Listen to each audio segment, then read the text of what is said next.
वन्देऽहं श्रीगुरुवरं श्रीरूपानुगप्रवरं व्रजरसरसिकं च नारायणं तं प्रपन्नं श्रीगुरुचरणं वन्दे रमणप्रेष्ठाय भूतले रूपानुगभक्तिदं च कृपमूर्तिनारायणम् सेवाकुञ्जे ब्रजे रम्ये गोवर्धनगिरौ सदा राधाकुण्डे रसानन्दे तदत्सेवाप्रदायकं गुरुं नारायणाख्यं तं वन्दे विनोदप्रेष्ठकं यत्पादस्मृतिमात्रेण दामोदर प्रसीदति नारायणं प्रभुं वन्दे करुणागणविग्रहं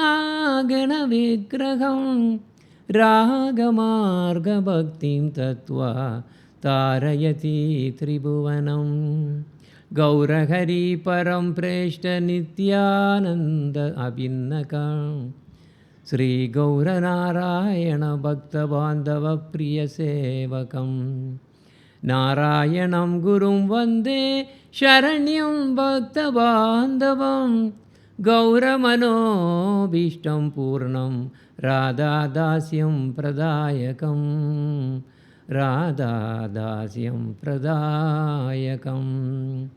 रूपानुगाचार्यवर्यं रूपमञ्जरी प्रेष्ठकं पतितपावनबान्धवा युगाचार्या नारायणं नमो वो विष्णुपादाय कृष्णप्रस्थाय भूतले श्रीमदे भक्तिवेदान्तस्वामिनिति नामिने ॐ अज्ञानतिमिरान्धस्य ज्ञानाञ्जनशलाकया चक्षुरुन्मीलितं येन तस्मै श्रीगुरवे नमः। जय श्रीकृष्णचैतन्य प्रभुनित्यानन्द श्री अद्वैत गदाधर श्रीवासादि गौरभक्तवृन्द। हरे कृष्णा कृष्णा कृष्णा हरे हरे हरे राम राम राम हरे हरे. அப்போ யாதவதாசா, சண்டிதாசா, தமயந்தி, சண்டிதாசாவும் தமயந்தியும் வந்து தம்பதிகள். அவங்க எல்லாத்தையும் பறை கொடுத்துட்டு கடைசியில் நவதீபில் வந்து இருக்காங்க. இங்கே பிச்சை எடுத்து கடைசியில் இங்கே வந்து செட்டில் பண்ணிவிட்டு பக்தர்களோட அசோசியேஷன் கிடச்சதுனால, யாதவதாசா அவரோட அசோசியேஷன் கிடச்சதுனால இங்கே வந்து நம்ம நவதீபில் வந்து நம்ம சன்னியாச தாக்கூர் அவங்கெல்லாம் அங்கே வைஷ்ணவர்களை வந்து பார்த்து கேட்டுட்டு இருக்கும்போது யாதவதாசா கேட்குறதுக்கு ஆனந்ததாசா பதிலளிச்சுட்டே இருந்தார். அப்போது யாதவதாசா அப்போ லாஸ்ட்டில் எங்கே முடித்தோம்னா, பக்தர்கள் வந்து இரண்டு விதமான சூழ்நிலைகளில் வாழ்கிறாங்க. அப்போ சரி, அப்போ அதை வந்து கொஞ்சம் டீட்டெயிலாக சொல்லணுன்னு இவர் கேட்குறாரு, யார் யாதவதாசா. அப்போ ஆனந்ததாசா சொல்கிறாரு, அவங்கள ரெண்டு விதமாக பிரிக்கலாம், கிரகஸ்த பக்தர்கள், தியாகி பக்தர்கள் அப்படின்னு, அதாவது துறந்த பக்தர்கள். அப்போது அவர் அதுக்கப்புறம் கேட்குறாரு யாதவதாசா, தயவு செய்து கிரகஸ்த பக்தர்களுக்கும் இந்த உலகத்துக்கும் எப்படி சம்பந்தம் அப்படிங்கிறதையும் தயவு செய்து கூறுங்கள் அப்படின்னு கேட்குறதுல, மிஸ்ர பக்தர்கள் அப்படிங்கக்கூடியவங்க வந்து எப்படி, யாரெல்லாம் மிஸ்ர பக்தர்கள், கர்ம மிஸ்ர பக்தர்கள், ஞான மிஸ்ர பக்தர்கள், அதே மாதிரி குண்டலி யோகா பண்ண யோக மிஸ்ர பக்தர்கள். அவங்கெல்லாம் பக்தி இருக்கும் கொஞ்சம், ஆனால் அவங்க உண்மையிலேயே பக்தர்கள் கிடையாது. ஏன்னா அவங்க வந்து ஒரு குருவை வந்து கொடுனா எப்படி கிருஷ்ண நம்ம சம்பிரதாயத்தில் வரக்கூடிய குருக்கிட்ட நம்ம வந்து ஷெல்டர் எடுத்து நம்ம ஹரிநாமம் எடுத்து தீட்சை எடுத்தோ அப்படி பண்ணால் மட்டும்தான் அவங்க நமக்கு வந்து கனிஷ்ட அதிகாரி, மத்தியம் அதிகாரி, உத்தம அதிகாரிங்கக்கூடியதே வரும். அதனால தான் நான் அந்த ஸ்லைடு அந்த மாதிரி போட்டிருக்கேன். அப்போ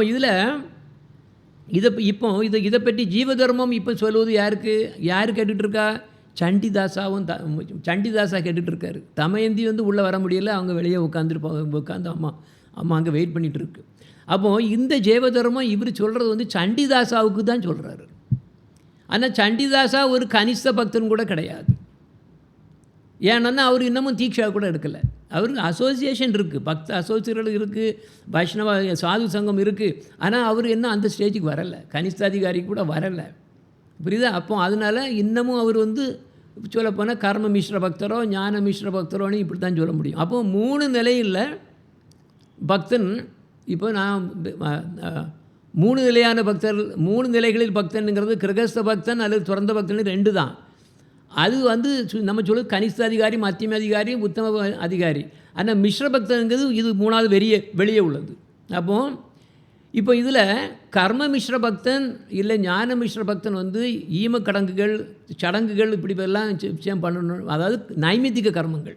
ஞாபகம் நம்ம முதல்ல படித்தது வந்து நைமித்திக கர்மங்களை விட்டுவிட வேண்டும்னு தான் 2nd சாப்டர் இன்னும் வந்தது இதில் ஜெவதர்மல. உங்களுக்கு ஞாபகம் இருந்ததுன்னா அப்போ நைமித்திக கர்மங்கிறது இந்த மாதிரி சடங்குகள் பண்ணுறது, திதிகள் பண்ணுறதெல்லாம் நைமித்திக கர்மங்கள். அப்போ கர்ம மிஸ்ர பக்தர் வந்து பண்டிதர்களை வச்சு திதி செய்யலாம். ஏன்? அவருடைய மூதாதையர்கள் சொர்க்க அல்லது நரக நிலையிலிருந்து விடுபடவில்லை. மோஸ்ட்லி அநேகமாக எல்லா போகக்கூடிய ஜீவன்களும் அவங்க நினச்சிட்டு இருப்பாங்க, எல்லாம் அவங்க வீட்டில் நினச்சிட்டு இருப்பாங்க எல்லோரும் சொர்க்கம் போகிறாங்க. நீ என்னது இறைவன் அடி பாதம் சேர்ந்தாருன்னு போட்டு அட்வர்ட் இதில் எல்லாம் இப்போ பேப்பரில் போட்டுருவாங்க. அங்கே இவங்க பார்த்தாங்களா என்ன, எல்லாம் நரகம் சொத்து தான் போயின்ட்டுருக்கோம். ஏன்னா துளசி மாலை போடலைன்னா ஒருத்தர் துளசி மாலை போடலைன்னா யமராஜா கிட்ட தான் போகணும், வேறு வழி கிடையாது. துளசி மாலை போட்டவங்க மட்டும்தான் யமராஜாவோட ஜூரிஸ்டிக்ஷன் கிடையாது. அப்போ இவங்க எல்லாம் போகக்கூடிய இடம் அது யமராஜாவோட, அதான் ஜட்ஜ்மெண்ட் சொல்கிறது அதுதான் யமராஜா. ஸோ யமராஜா கிட்ட தான் பொய்யாகணும். அப்போ இவங்க கனிஷ்ட அதிகாரியும் இல்லை, மத்தியம அதிகாரியும் இல்லை, உத்தம அதிகாரியும் இல்லை. அதனால தான் இதை கொஞ்சம் நான் டீட்டெயிலாக சொல்லி கொடுக்கறதுக்கு நான் 2-3 ஸ்லைடு போட்டிருக்கேன் நான். அப்போ இந்த இதில் சண்டிதாசாவுக்கு சொல்லி கொடுக்குறதுல வந்து யார் சொல்ல, அப்போ மூதாதையர்கள் சொர்க்க நரக நிலையிலிருந்து விடுபட்டிருக்க முடியாது. அதனால் அவங்க ஈமச்சடங்கை செய்யணும். ஆனால் கனிஷ்ட அதிகாரி நைமித்திக கர்மங்கள் செய்யக்கூடிய தேவையே கிடையாது. ஏன்? மூதாதையர்கள் 7 ஜெனரேஷன் முன்னாலேயும் 7 ஜெனரேஷன் பின்னாலேயும் அவங்க போயிடுவாங்க, மோட்சம் போயிடுவாங்க. அவங்க யாருக்கு அப்போ பண்ணுறது? அவங்க தான் மோட்சம் அடைச்சாங்க. ஆனால் அதே சமயத்தில் இவங்களுக்கு கர்மமிஸ்ர பக்தர்களுக்கு சமூகத்தை ஆதரிக்க, கனிஷ்ட அதிகாரியும் கூட சமூகத்தை ஆதரிக்கணும்னா பூஜா டு பகவான் பண்ணி அதை அப்புறம் ஆன்சஸ்டர்ஸ் கொடுக்கலாம். நான் அதை டீட்டெயிலாக சொல்லி கொடுக்குறேன். மத்தியம அதிகாரி நைமித்திக கர்மங்கள் எதுவுமே செய்ய தேவை கிடையாது. உத்தம அதிகாரி நித்திய கர்மத்தை மட்டும்தான் அவர் செய்துட்டு இருப்பார், அவர் எல்லாத்தையும் மேலே. அப்போ இதில் கொஞ்சம் டீட்டெயிலாக போவோம். கர்ம மிஸ்ர பக்தன் அப்போ என்ன பண்ணணும்? அவன் முறையாக பிண்டம் செய்ய வேண்டும், மூதாதையர்களுக்கு பண்ணணும். பித்ரு பக்ஷம், அது மாதிரி பிந்த தானம் அப்படின்னு அதில் ரிச்சுவல்ஸ் இருக்கும். அங்கே போயாச்சுன்னா காசிக்கெல்லாம் போயாச்சுன்னா கங்கை நதிகள் போனால் இதுக்குன்னு நிறைய பேர் உட்காந்துட்டு இருப்பாங்க. அவங்க இதே தான் அவங்களுக்கு பிழைப்பு. அதை வச்சு அவங்க பண்ணிட்டாங்கன்னா சொசைட்டி வந்து ப்ளேம் பண்ணாது, ஒரு கிண்டல் பண்ணாதுன்னு அதை வந்து எஸ்கேப் பண்ணலாம். யார்? நான் சொல்கிறது கர்ம மிஸ்ர பக்தன் ஞான மிஸ்ர பக்தன், அதாவது மிஸ்ர பக்தன் அவன் பண்ணணும். ஏன்னா அவங்களோட மூதார்கள் எங்கே இருக்கான்னு தெரியாது. அதே சமயத்தில் கனிஷ்ட பக்தன் எப்படி பண்ணலாம், திதி எப்படி பண்ணலாம்? அதாவது இப்போ தான் அவன் மாலை, ஏன்னா துளசி மாலையெல்லாம் போட்டிருக்கான், சேன் பண்ணுறான்னு வச்சுக்கோங்க. அப்போ பக்தன் ஆயாச்சு, குரு கிடச்சாச்சு, சரியான குருவாக இருக்கணும், அது வர கிடச்சி சரி குரு கிடச்சாச்சு. அப்போ ஒரு கனிஷ்ட பக்தன் என்ன செய்வான்? அவன் சமுதாயத்துக்கு ஆக்சுவலாக பயப்படக்கூடாது. அவன் என்ன செய்யணும்? முதல்ல பகவான் இருக்கக்கூடிய அறையில் மூதாதையர்களுடைய படத்தை வைக்கக்கூடாது, வேறு ஒரு அறையில் தான் வைக்கணும். என்றைக்குமே ஞாபகம் வச்சுக்கோங்க, பூஜை அறையில் குரு பரம்பரை ராதாகிருஷ்ணா அவங்களுடைய படங்களோ இல்லை டிடியோ அந்த இடத்துல மூதாதையர்களுடைய படங்கள் போகக்கூடாது, வைக்கவே கூடாது. நிறைய இந்துக்கள் இது தெரியாமல் பண்ணிகிட்டு இருப்பாங்க. அதே மாதிரி அப்போ அந்த மாதிரி ஒரு திதி நாளில் என்ன பண்ணணுன்னா, அந்த படத்தை வேற ஒரு ரூமில் வச்சுக்கோங்க. முதல்ல நீங்கள் பகவானை கான்சன்ட்ரேட் பண்ணி மகாமந்திரம் ஜெபம் பண்ணுங்க. அந்த பலனை அந்த மூதாதையர்களை நினச்சி அவங்களுக்கு கிணிச்சு கொடுங்க.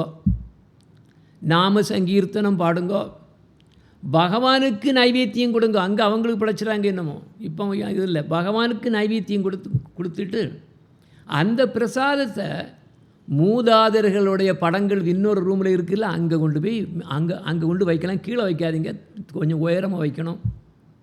கால் இதில் வைக்கக்கூடாது, மேலே இருக்கணும். கொஞ்சம் ஸ்டூல் மாதிரி போட்டு மேலே வைக்கணும். அதை அவங்களுடைய பேரை சொல்லணும். சொல்லி அவங்க பேரோ அவங்களுடைய மூதாதையர்கள் பேரோ எல்லாம் எது வேணாலும் சொல்லலாம். எத்தனை லெவல் போகணுமோ அதெல்லாம் சொல்லலாம். அப்புறம் அந்த பிரசாதத்தை பிராமணர்களுக்கும் வைஷ்ணவர்களுக்கும் தானும் மற்றும் பறவை விலங்குகளுக்கெல்லாம் கொடுக்கலாம். அப்போது இது இது இது கனிஷ்ட அதிகாரி கனிஷ்ட பக்தன் பண்ணலாம், பிரச்சனை இல்லை. ஆனால் அதே சமயத்தில் சுத்த கிருஷ்ண பக்தன் யார்? மத்தியம் அதிகாரி, உத்தம அதிகாரி, இவங்க 2 பேரும் சுத்த பக்தன்னு சொல்லலாம். சுத்த பக்தன் யாருக்குமே எந்த கடமையும் கிடையாது, இந்த இதே கிடையாது. இது நல்லா உள்ளே போனோம், அதிலே தெரியும் ஒருத்தன் உண்மையிலே அந்த லெவலுக்கு வந்துட்டானே. எப்படி தெரியும்? தனக்கு அதில் இன்ட்ரெஸ்ட் இருக்காது.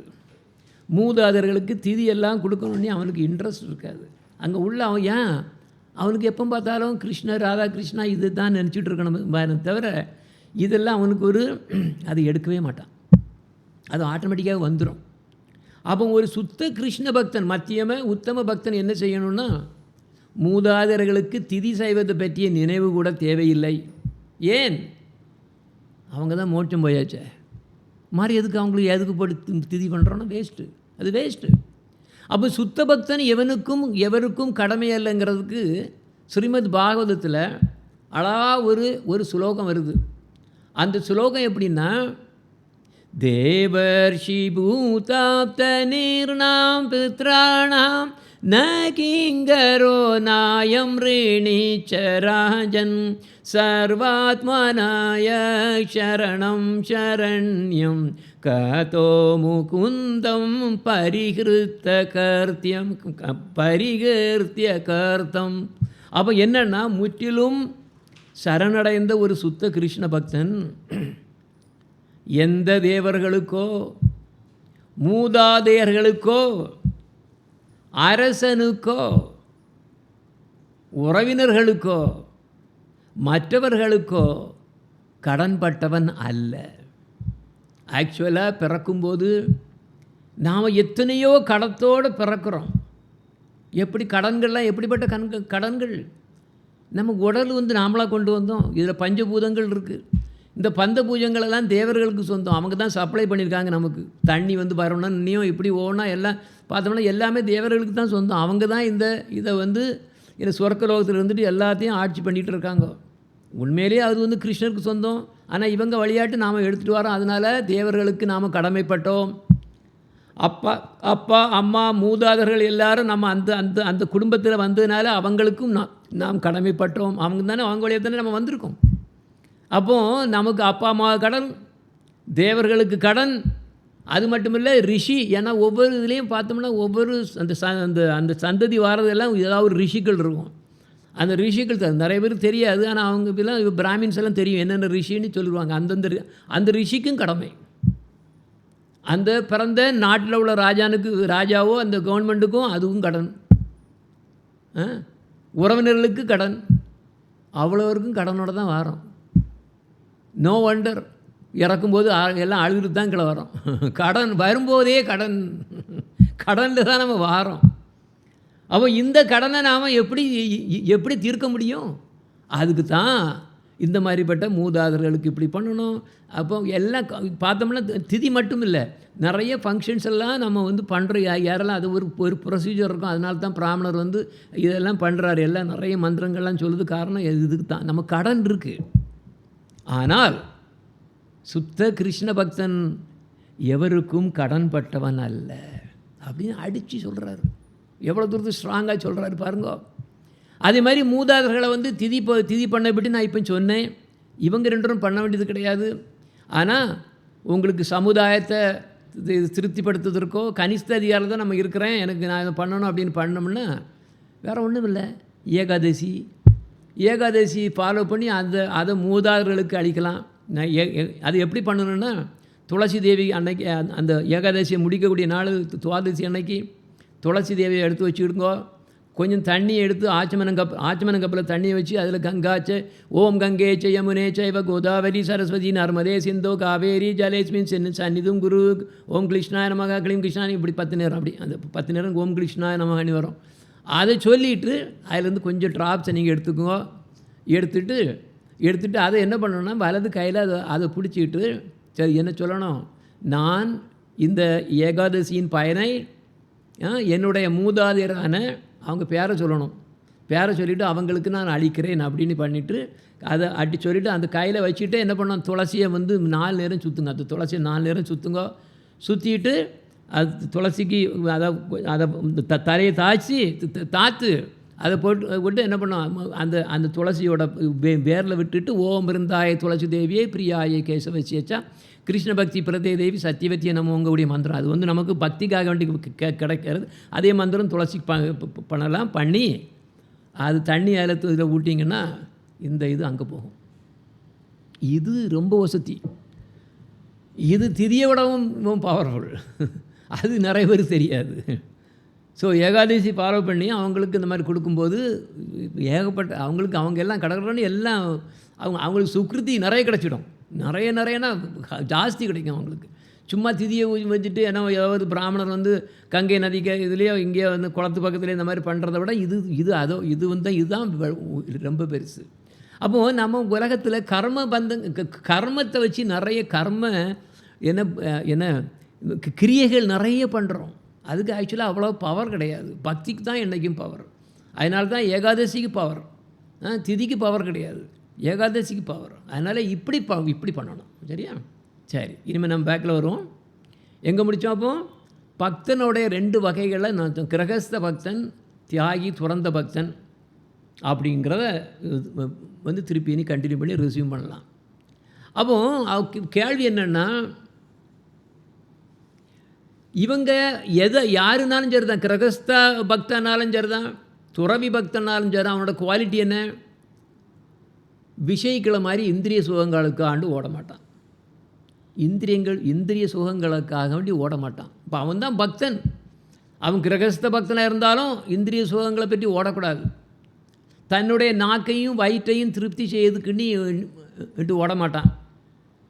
அவன் ஒரு கிரகஸ்த பக்தனும் பக்தனுடைய மனைவி பத்தினியும் கிருஷ்ணரின் பணிப்பெண் தான். அவளும் தன்னுடைய நித்திய தர்மத்தை அறிந்தவள் தான். அது மட்டுமல்ல, அவர்களுடைய குழந்தைகளும் ஸ்ரீகிருஷ்ணரின் அடிமைகள் தான். அப்போ அவங்க என்ன பண்ணுவாங்கன்னா, ஸ்ரீகிருஷ்ணனோட விக்கிரகத்தை எல்லாம் குடும்பத்தினர் அனைவரும் கண்களால் பார்த்து ஆனந்தம் அடைவார்கள்.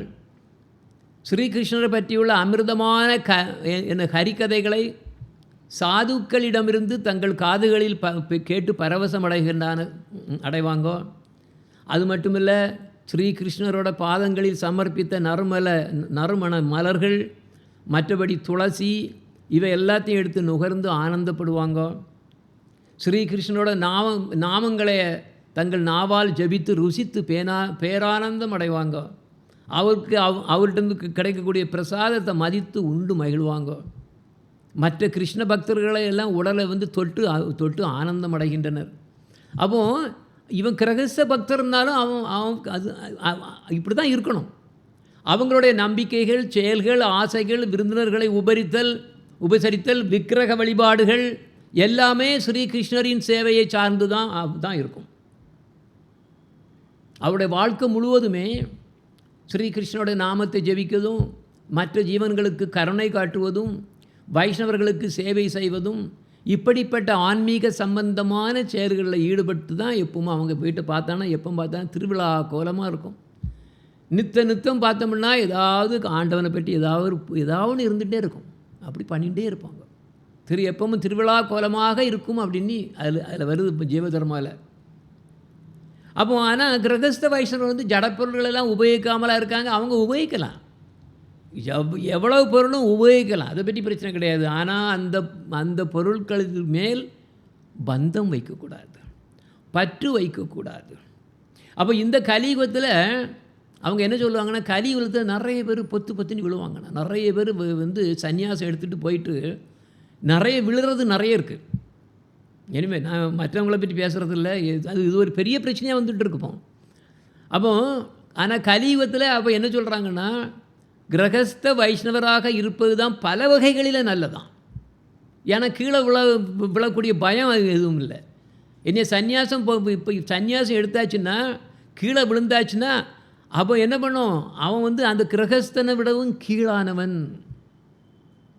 அப்போ கிரகஸ்த நிலையிலிருந்து இந்த ஒருத்தன் வந்து அவன் வந்து பக்தியில் கிடுகிடுன்னு மேலே போயிடலாம். ஏன்னா அவனுக்கு வந்து இப்போ சன்னியாசம் எடுத்தோன்னே என்ன நினைப்பான்னா அவங்களுக்கு ஒரு சுப்பீரியாரிட்டி காம்ப்ளெக்ஸே வந்துடும்.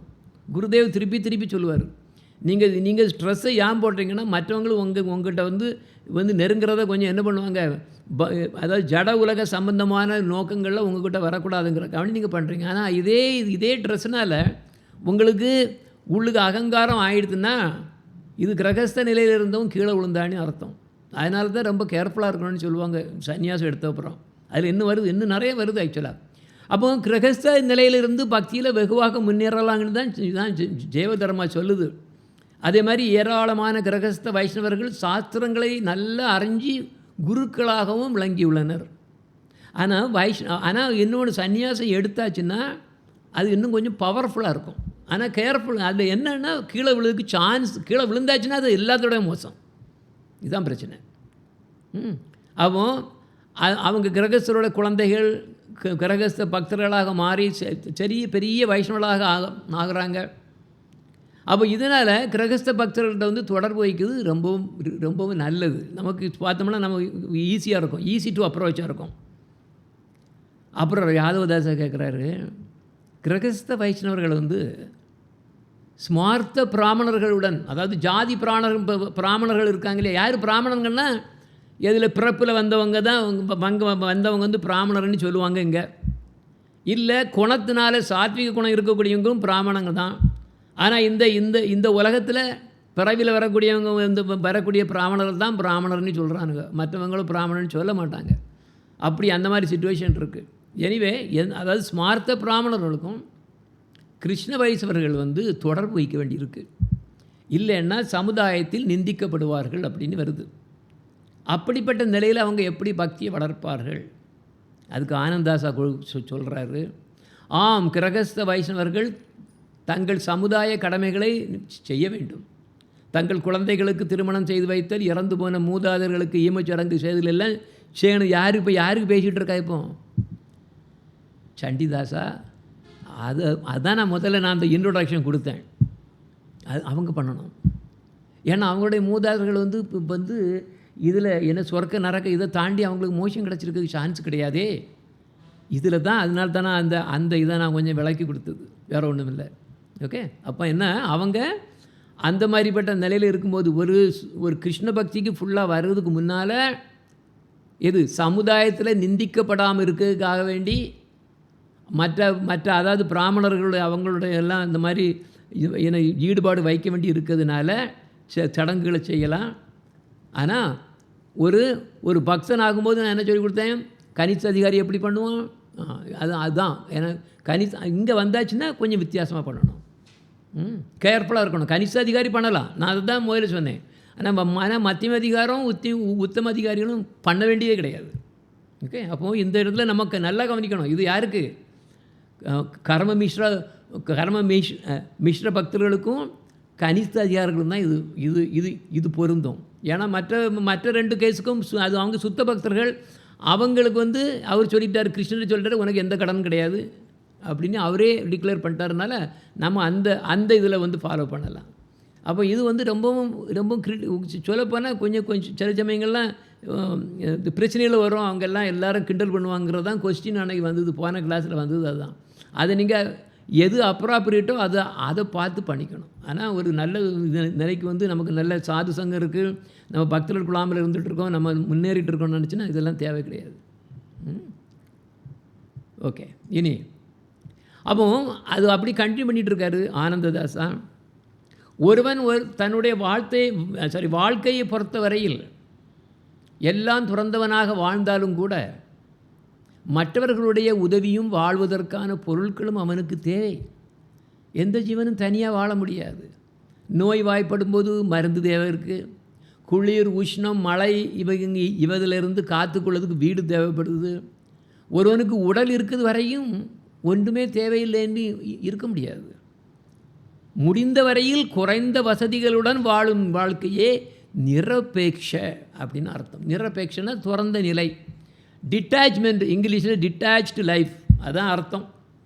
அப்படி ஒருவன் மிக குறைந்த வசதியோடு வாழ்ந்தான்னா மட்டும்தான் அவன் பக்தியில் முன்னேற முடியும். இல்லைன்னா என்ன ஆகும், அந்த பொருட்கள் அவன் யூஸ் பண்ணக்கூடிய எல்லாம் இவனை ஆள ஆரம்பிச்சிடும். ஸோ நிறைய பேர் நினச்சிட்டு இருக்காங்க நம்ம வந்து எல்லாம் மணி ப்ராப்பர்ட்டி எல்லாத்தையும் மேனேஜ் பண்ணிகிட்ருக்கோன்னு அவங்க நினச்சிட்டு இருக்காங்க. ஆக்சுவலாக அந்த மணியும் ப்ராப்பர்ட்டியும் தான் அவங்கள மேனேஜ் பண்ணிகிட்டு இருக்கு. இது அவனுக்கு தெரியாது. அப்போ நம்ம எவ்வளோ தூரத்துக்கு குறைஞ்ச வசதி, நமக்கு எவ்வளோ திருப்தியாக நமக்கு இவ்வளோ போதும், இதை வச்சு நமக்கு போதலான்னு அந்த ஒரு திருப்தி அவனுக்கு கிடச்சிதுன்னா அப்போ தான் பக்தி மேலே போக முடியும். நமக்கு இது போதாது, இன்னும் வேணும்னுட்டு தேவைக்கு அதிகமாக நம்ம சம்பாதிக்க வச்சோம்னா என்னாகும், அதுதான் நம்மளை அப்புறம் மேய்க்க ஆரம்பிச்சிடும். நம்ம அதுக்கு அடிமையாகிடும். அப்போ இதில் என்ன சொல்கிறாருன்னா, ஒருவன் ஸ்ரீகிருஷ்ணருடன் சம்பந்தப்படும்போது மட்டும்தான் எல்லாத்திலேருந்து விடுதலை அடைய முடியும். அதான் நான் சொன்னேன். அப்போ பக்தன் வந்து உண்மையிலே ஸ்ட்ராங்காக வந்தாச்சுன்னு வச்சுக்கோங்க, அதான் கிருஷ்ணரோட சம்பந்தப்படுது ஜாஸ்தி ஆகுன்னு அர்த்தம். அதுக்கு பதிலாக என்ன நடக்கும் தெரியுமா, அப்பா அம்மா சத்தம் போடுறாங்கன்னு நினச்சிட்டு கல்யாணம் பண்ணுவான். அவங்க கேட்குறாங்க, அவங்க என்னடா உனக்கு குழந்தை இல்லையான்னு நினச்சிட்டு குழந்தை பிறன்னு அதை பண்ணுவான். அதான் அர்த்தத்தில் வருது. தன் தாய் தந்தை மூதாதர்கள் அல்லது பிரஜாபதிகளின் ஆசையை நிறைவேறத்திற்காக ஒருவனும் திருமணம் செய்யக்கூடவே கூடாது. இதுதான் ஜெய்வ தர்மம் சொல்லுது. ஆனால் நம்ம ஊரில் என்ன நடக்கும், நம்ம நாட்டில் நம்ம இந்த உலகத்தில் என்ன நடக்குது, கல்யாணம் பண்ணலன்னா ஒரு மாதிரி அவனை எப்படியோ பார்க்குறாங்க. அவன் அதனால தான் நம்ம குருதேவ் இப்போ மற்றதெல்லாம் அவங்கெல்லாம் கல்யாணத்தெல்லாம் ஆதரிப்பாங்க. அதெல்லாம் நம்ம இதில் கிடையாது. முடிஞ்ச வரைக்கும் அங்கேயே நீ ஸ்டாப் பண்ணிடு. உனக்கு முடிஞ்சு விஷயம் அதிலே பிரச்சனை பெரிய பிரச்சனை முடிஞ்சு போயிடும். நீ கல்யாணம் பண்ணி அங்கே வேறு பார்க்கணும், அது வேறு எக்ஸ்ட்ரா ஒர்க்கு, அது வேறு 2 பேருக்கும் பொருந்தணும், அது பிறகு குழந்தை வரும், நீ வேண்டானாலும் அவள் வேணும்பா, இப்படி கடைசியில் போய் அது வரும், அதை பார்க்கணும், இது பண்ண கடைசியில் கடைசியில் பக்தி கிடைக்காம போயிடும். அதனால தான் குருதேவ் சொல்லுவார், நீ கல்யாணம் பண்ணிட்டடா நான் பாரு, இல்லை வெரி குட், பண்ணிடாத, இந்த தப்பை மட்டும் பண்ணிடாத. யாரோ அப்பா அம்மா சொல்கிறேன்னு நினச்சிட்டு பண்ணிட்டுன்னா நீ அதில் ட்ராப்பில் விழுந்துட்டா, அவ்வளோதான், போரியில் விழுந்தாச்சுன்னு அர்த்தம். இல்லை பண்ணிட்டேன்னு வச்சுக்கோ, ஒருத்தன் பண்ணிட்டேன்னா குழந்தைகளை கொண்டு வந்துட, ஏதாவது ஜீவன்களை, எங்கேயோ உள்ள ஜீவன்களை நீங்கள் கொண்டு வராத. உனக்கு அற்ப ஆசையினால் அற்ப சந்தோஷத்தினால அவங்கள இங்கே நீ கொண்டு வந்து கடைசியில் இந்த மாதிரி உனக்கு மேலே தான் வந்து விழும். கர்மத்தை உள்ள, அதாவது உன்னோட நீ அப்படி பண்ணினா அந்த கர்மத்துக்காக வேண்டி நீ நிச்சயமாக கஷ்டப்படுவா. யார் இந்த உலகத்தில் சந்தோஷமாக இருக்காங்க? எல்லாம் பாருங்க, திருமணம் பண்ணி யார் சந்தோஷமாக இருக்காங்க? திருமணம் பண்ணலைன்னா இருக்கக்கூடியதை வச்சுட்டு மேனேஜ் பண்ணிட்டு போயிடலாம். அது பண்ணியாச்சுன்னா இனி இன்கம் ஜாஸ்தி வரணும், அவளுக்கு வேணும், குழந்தை வரும், குழந்தைக்கு வேணும், அதை பார்க்கணும், கடைசியில் பக்தி போயிடும். பக்திக்கு எங்கே டைம் இருக்குது? நமக்கு கொடுக்கக்கூடிய 24 மணி நேரத்தில் எத்தனை மணி நேரம், எவ்வளவு நேரம் நமக்கு உண்மையிலே பக்திக்கு நம்ம கொடுக்குறோம்? ரொம்ப கம்மி. இப்போ 100 வயசுன்னு ஒருத்தன், 100 வயசு இங்கே யார் இருக்கா? அங்கே எல்லாம் 70லே போடு, 70-75 போயிடுது. 100 வயசுன்னு இருந்தாலும் தூக்கத்தில் 3ல் 1 போயிடும், படிக்கிறதுல 3ல் 1, இப்போ படிக்கிறதே 3ல் 1 போயிடும். அதுக்கப்புறம் நம்ம வந்து சம்பாதிக்கணும், அது 10 போயிடும். நம்ம சாப்பிடுறது, அங்கே போகிறது, அங்கே பார்க்குறது, இதை பார்க்குறது, இதெல்லாம் இதில் போயிடும். கடைசியில் வந்து எங்கே இருக்குங்க, எங்கே இருக்கு கையில்? கிருஷ்ண பக்திக்கு ஒரு நேரம் கிடையாது. அதனால தான் குருதேவ் சொல்லுவார், நீ கல்யாணம் பண்ணிடாத, முடிஞ்சு. அதுக்கு பதிலாக ஒருவேளை நீ கல்யாணம் பண்ணிட்டின்னு வச்சுக்கோ, அப்போது 2 பேரும் பரஸ்பரம் உதவி செய்து ஸ்ரீகிருஷ்ணரை நடுமையாக கொண்ட வீட்டில் சேர்ந்து வாழ்ந்து ஸ்ரீகிருஷ்ணருக்கு பக்தி சேவை பண்ண வேண்டும். குழந்தைய கொண்டு வந்துடாத. இல்லை இங்கே ஊரில் குழந்தை இல்லைன்னா என்னங்கிட்ட சொல்லுவாங்க, ஐயே இவங்க பாருங்கள், ஒன்றும் அவங்க என்னத்தெல்லாமோ பேச ஆரம்பிப்பாங்க. இதுதான் உலகம். அப்போ உனக்கு பக்தி வேணுமா, உலகத்தில் 4 பேர் ஏதாவது சொல்லக்கூடாதுன்னு வேணுமாங்கிறது உனக்கு இஷ்டம். அது அப்போ உலகத்தில் 4 பேர் சொன்னது தான், அதை தான் நான் கேர்ஃபுல்லாக இருக்கணும்னா உனக்கு பக்தி போயிடும். ஆனால் இந்த நம்மளுடைய உடல் வந்து மனித உடல் ஏன் கிடச்சிருக்கு?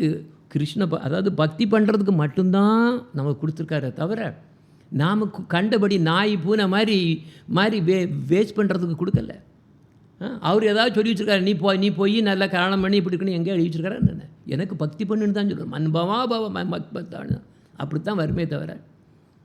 ஸோ அப்போ உலக சம்பந்தங்களில் மூழ்கியுள்ள சொந்தக்காரர்களோ அல்லது குடும்ப குருவோ, நிறைய பேர் பார்த்தோம்னா குடும்பத்தில் குரு இருக்கும். சில சம்பிரதாயத்தில் அப்படி தான் இருக்குது. குரு அவங்க வந்தாங்கன்னா இதெல்லாம் நம்ம குலகுரு அவர் ஏதோ ஒரு இதை போடுவார், பூனில் போட்டு விட்டுருவார். குலகுரு முக்கியம் கிடையாது. குருங்கிறது நம்முடைய சுக்கிருத்தினால் நம்மளுடைய அது கிருஷ்ண பக்திக்காக வேண்டி வாராங்களே தவிர, குடும்ப குருக்கள் கர்ம குருக்கள்.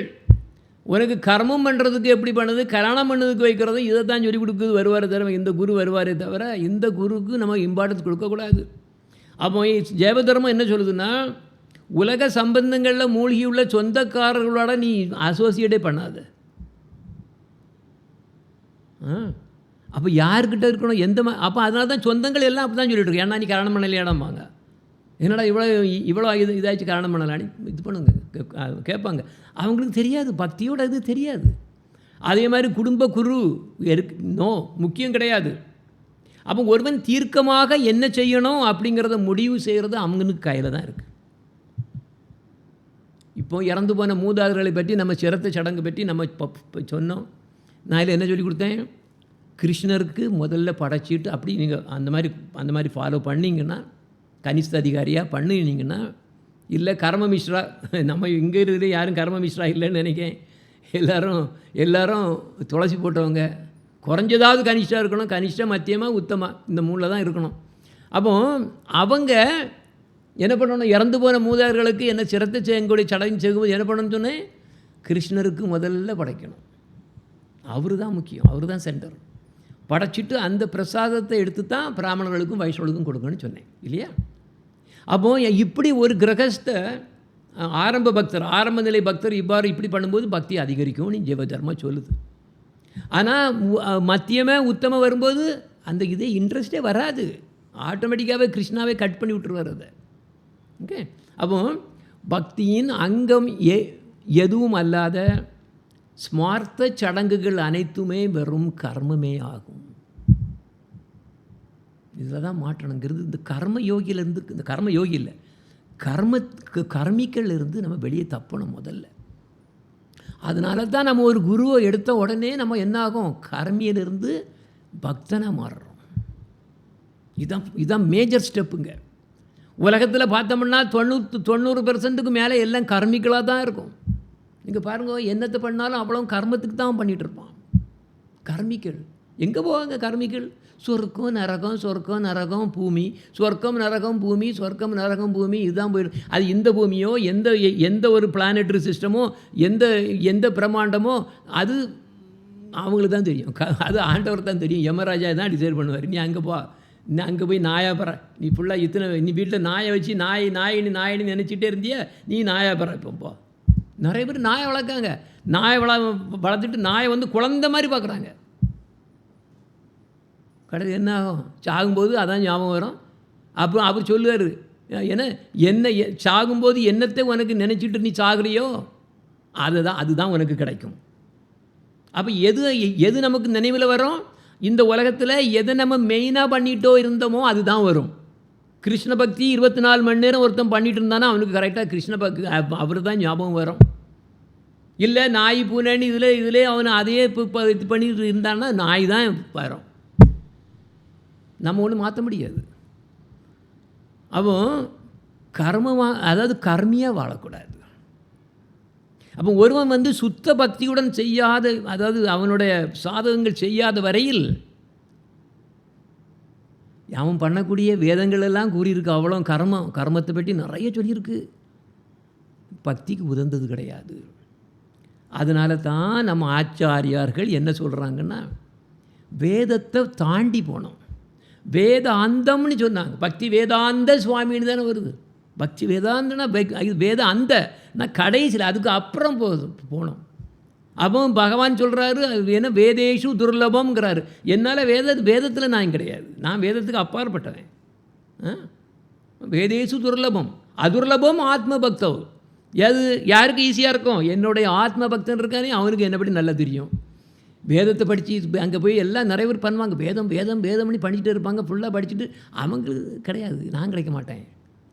அப்போ வேதத்தில் என்ன இருக்குது, 75% கர்மந்தான்.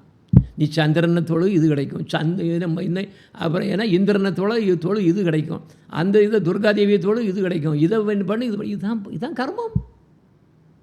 இதெல்லாம் அங்கே போயிட்டு அப்புறம் அங்கே சொர்க்கம் எதுக்கெல்லாம் எல்லாம் போய் நல்லா இங்கே சோமரசம் எல்லாம் நல்லா குடிக்கலாம். குடிச்சிட்டு அதுக்கப்புறம் திருப்பி எங்கே போகிற? திருப்பி இங்கே தானே வரணும். கர்மியாக இருக்கக்கூடாது. அதுக்கு அடுத்தால கர்ம யோகியாகி அதுக்கப்புறம் அதையும் தாண்டி கடைசியில் அவனுக்கு ஞானம் வரும். ஞானம் அதுக்கப்புறம் கடைசியில் பக்தனாகிறது ஒரு ரூட். ஆனால் நம்ம அந்த மாதிரி போக வேண்டிய அவசியம் கிடையாது. கர்ம யோகி போய் ஞான யோகி போய் அந்த யோகி அந்த யோகி பிஸ்னஸே தேவை கிடையாது நமக்கு. நேரே ஒட்ட போய் குருக்கிட்ட போய் விழு, அவர் சொல்கிறத கேளு, பக்தி பண்ணு, நேரே போயிடலாம்.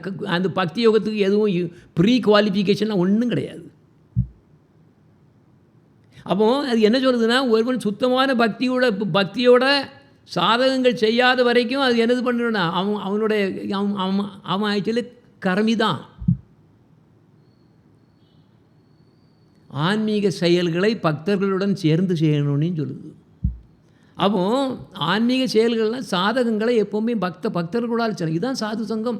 நம்ம பக்தர்களுடைய அசோசியேஷன் எப்போவுமே இருக்கணும் கூடாது. எப்படி செய்யணும்னு சொல்கிறது. ஆனால் அந்த கிரகஸ்தரை பற்றி சொல்லும்போது அதில் வருது ஜெயதர்மாவில் ஸ்ரீமான் மகாபிரபுவோட சகாக்களிலே நிறைய பேர் கிரகஸ்த பக்தர்கள். இதை நீங்கள் கேட்டு பார்க்க, நீங்கள் ஒரு காலம் சிந்தித்து பார்க்கணும். இதே போல் தான் பழைய காலத்தில் ராஜ ரிஷிகள் இருந்தாங்க, அவங்கெல்லாம் கிரகஸ்தர்கள். தேவ ரிஷிகள் இருந்தாங்க, கிரகஸ்த பக்தர்கள். துருவ மகாராஜ், பிரகலாத் மகாராஜ், பாண்டவர்கள் எல்லாருமே கிரகஸ்த பக்தர்களாக தான் இருந்தாங்க. அப்போது இந்த கிரகஸ்த பக்தர்களும் இந்த உலகத்தில் ரொம்பவும் மதிப்பை பெற்றவர்கள் அப்படின்னு நம்ம பார்க்குறோம். அப்போ எந்த பக்தர் சிறந்தவர்? இப்போ துறவியாக வாழக்கூடிய பக்தர்கள் இருக்குது, நம்ம அதை பேசணும். அப்போ கிரகஸ்த பக்தர்கள்னு ஏன்னா கிரகஸ்த பக்தர்கள் துறவி பக்தர்கள்னு ரெண்டு இதாக விதமாக நம்ம பார்த்தோம். அதை தான் இப்போ பேசிகிட்டு இருக்கோம். இந்த ரெண்டு பேரில் யார் வசதி? யார் வசதி சொல்லுங்க பார்ப்போம். இப்போ கிரகஸ்த பக்தர் துறவி சன்னியாசம் இதை போட்டு ட்ரெஸ்ஸை போட்டுக்கிட்டு அவரும் பக்தி சாதனங்கள் பண்ணிகிட்டு இருக்காரு.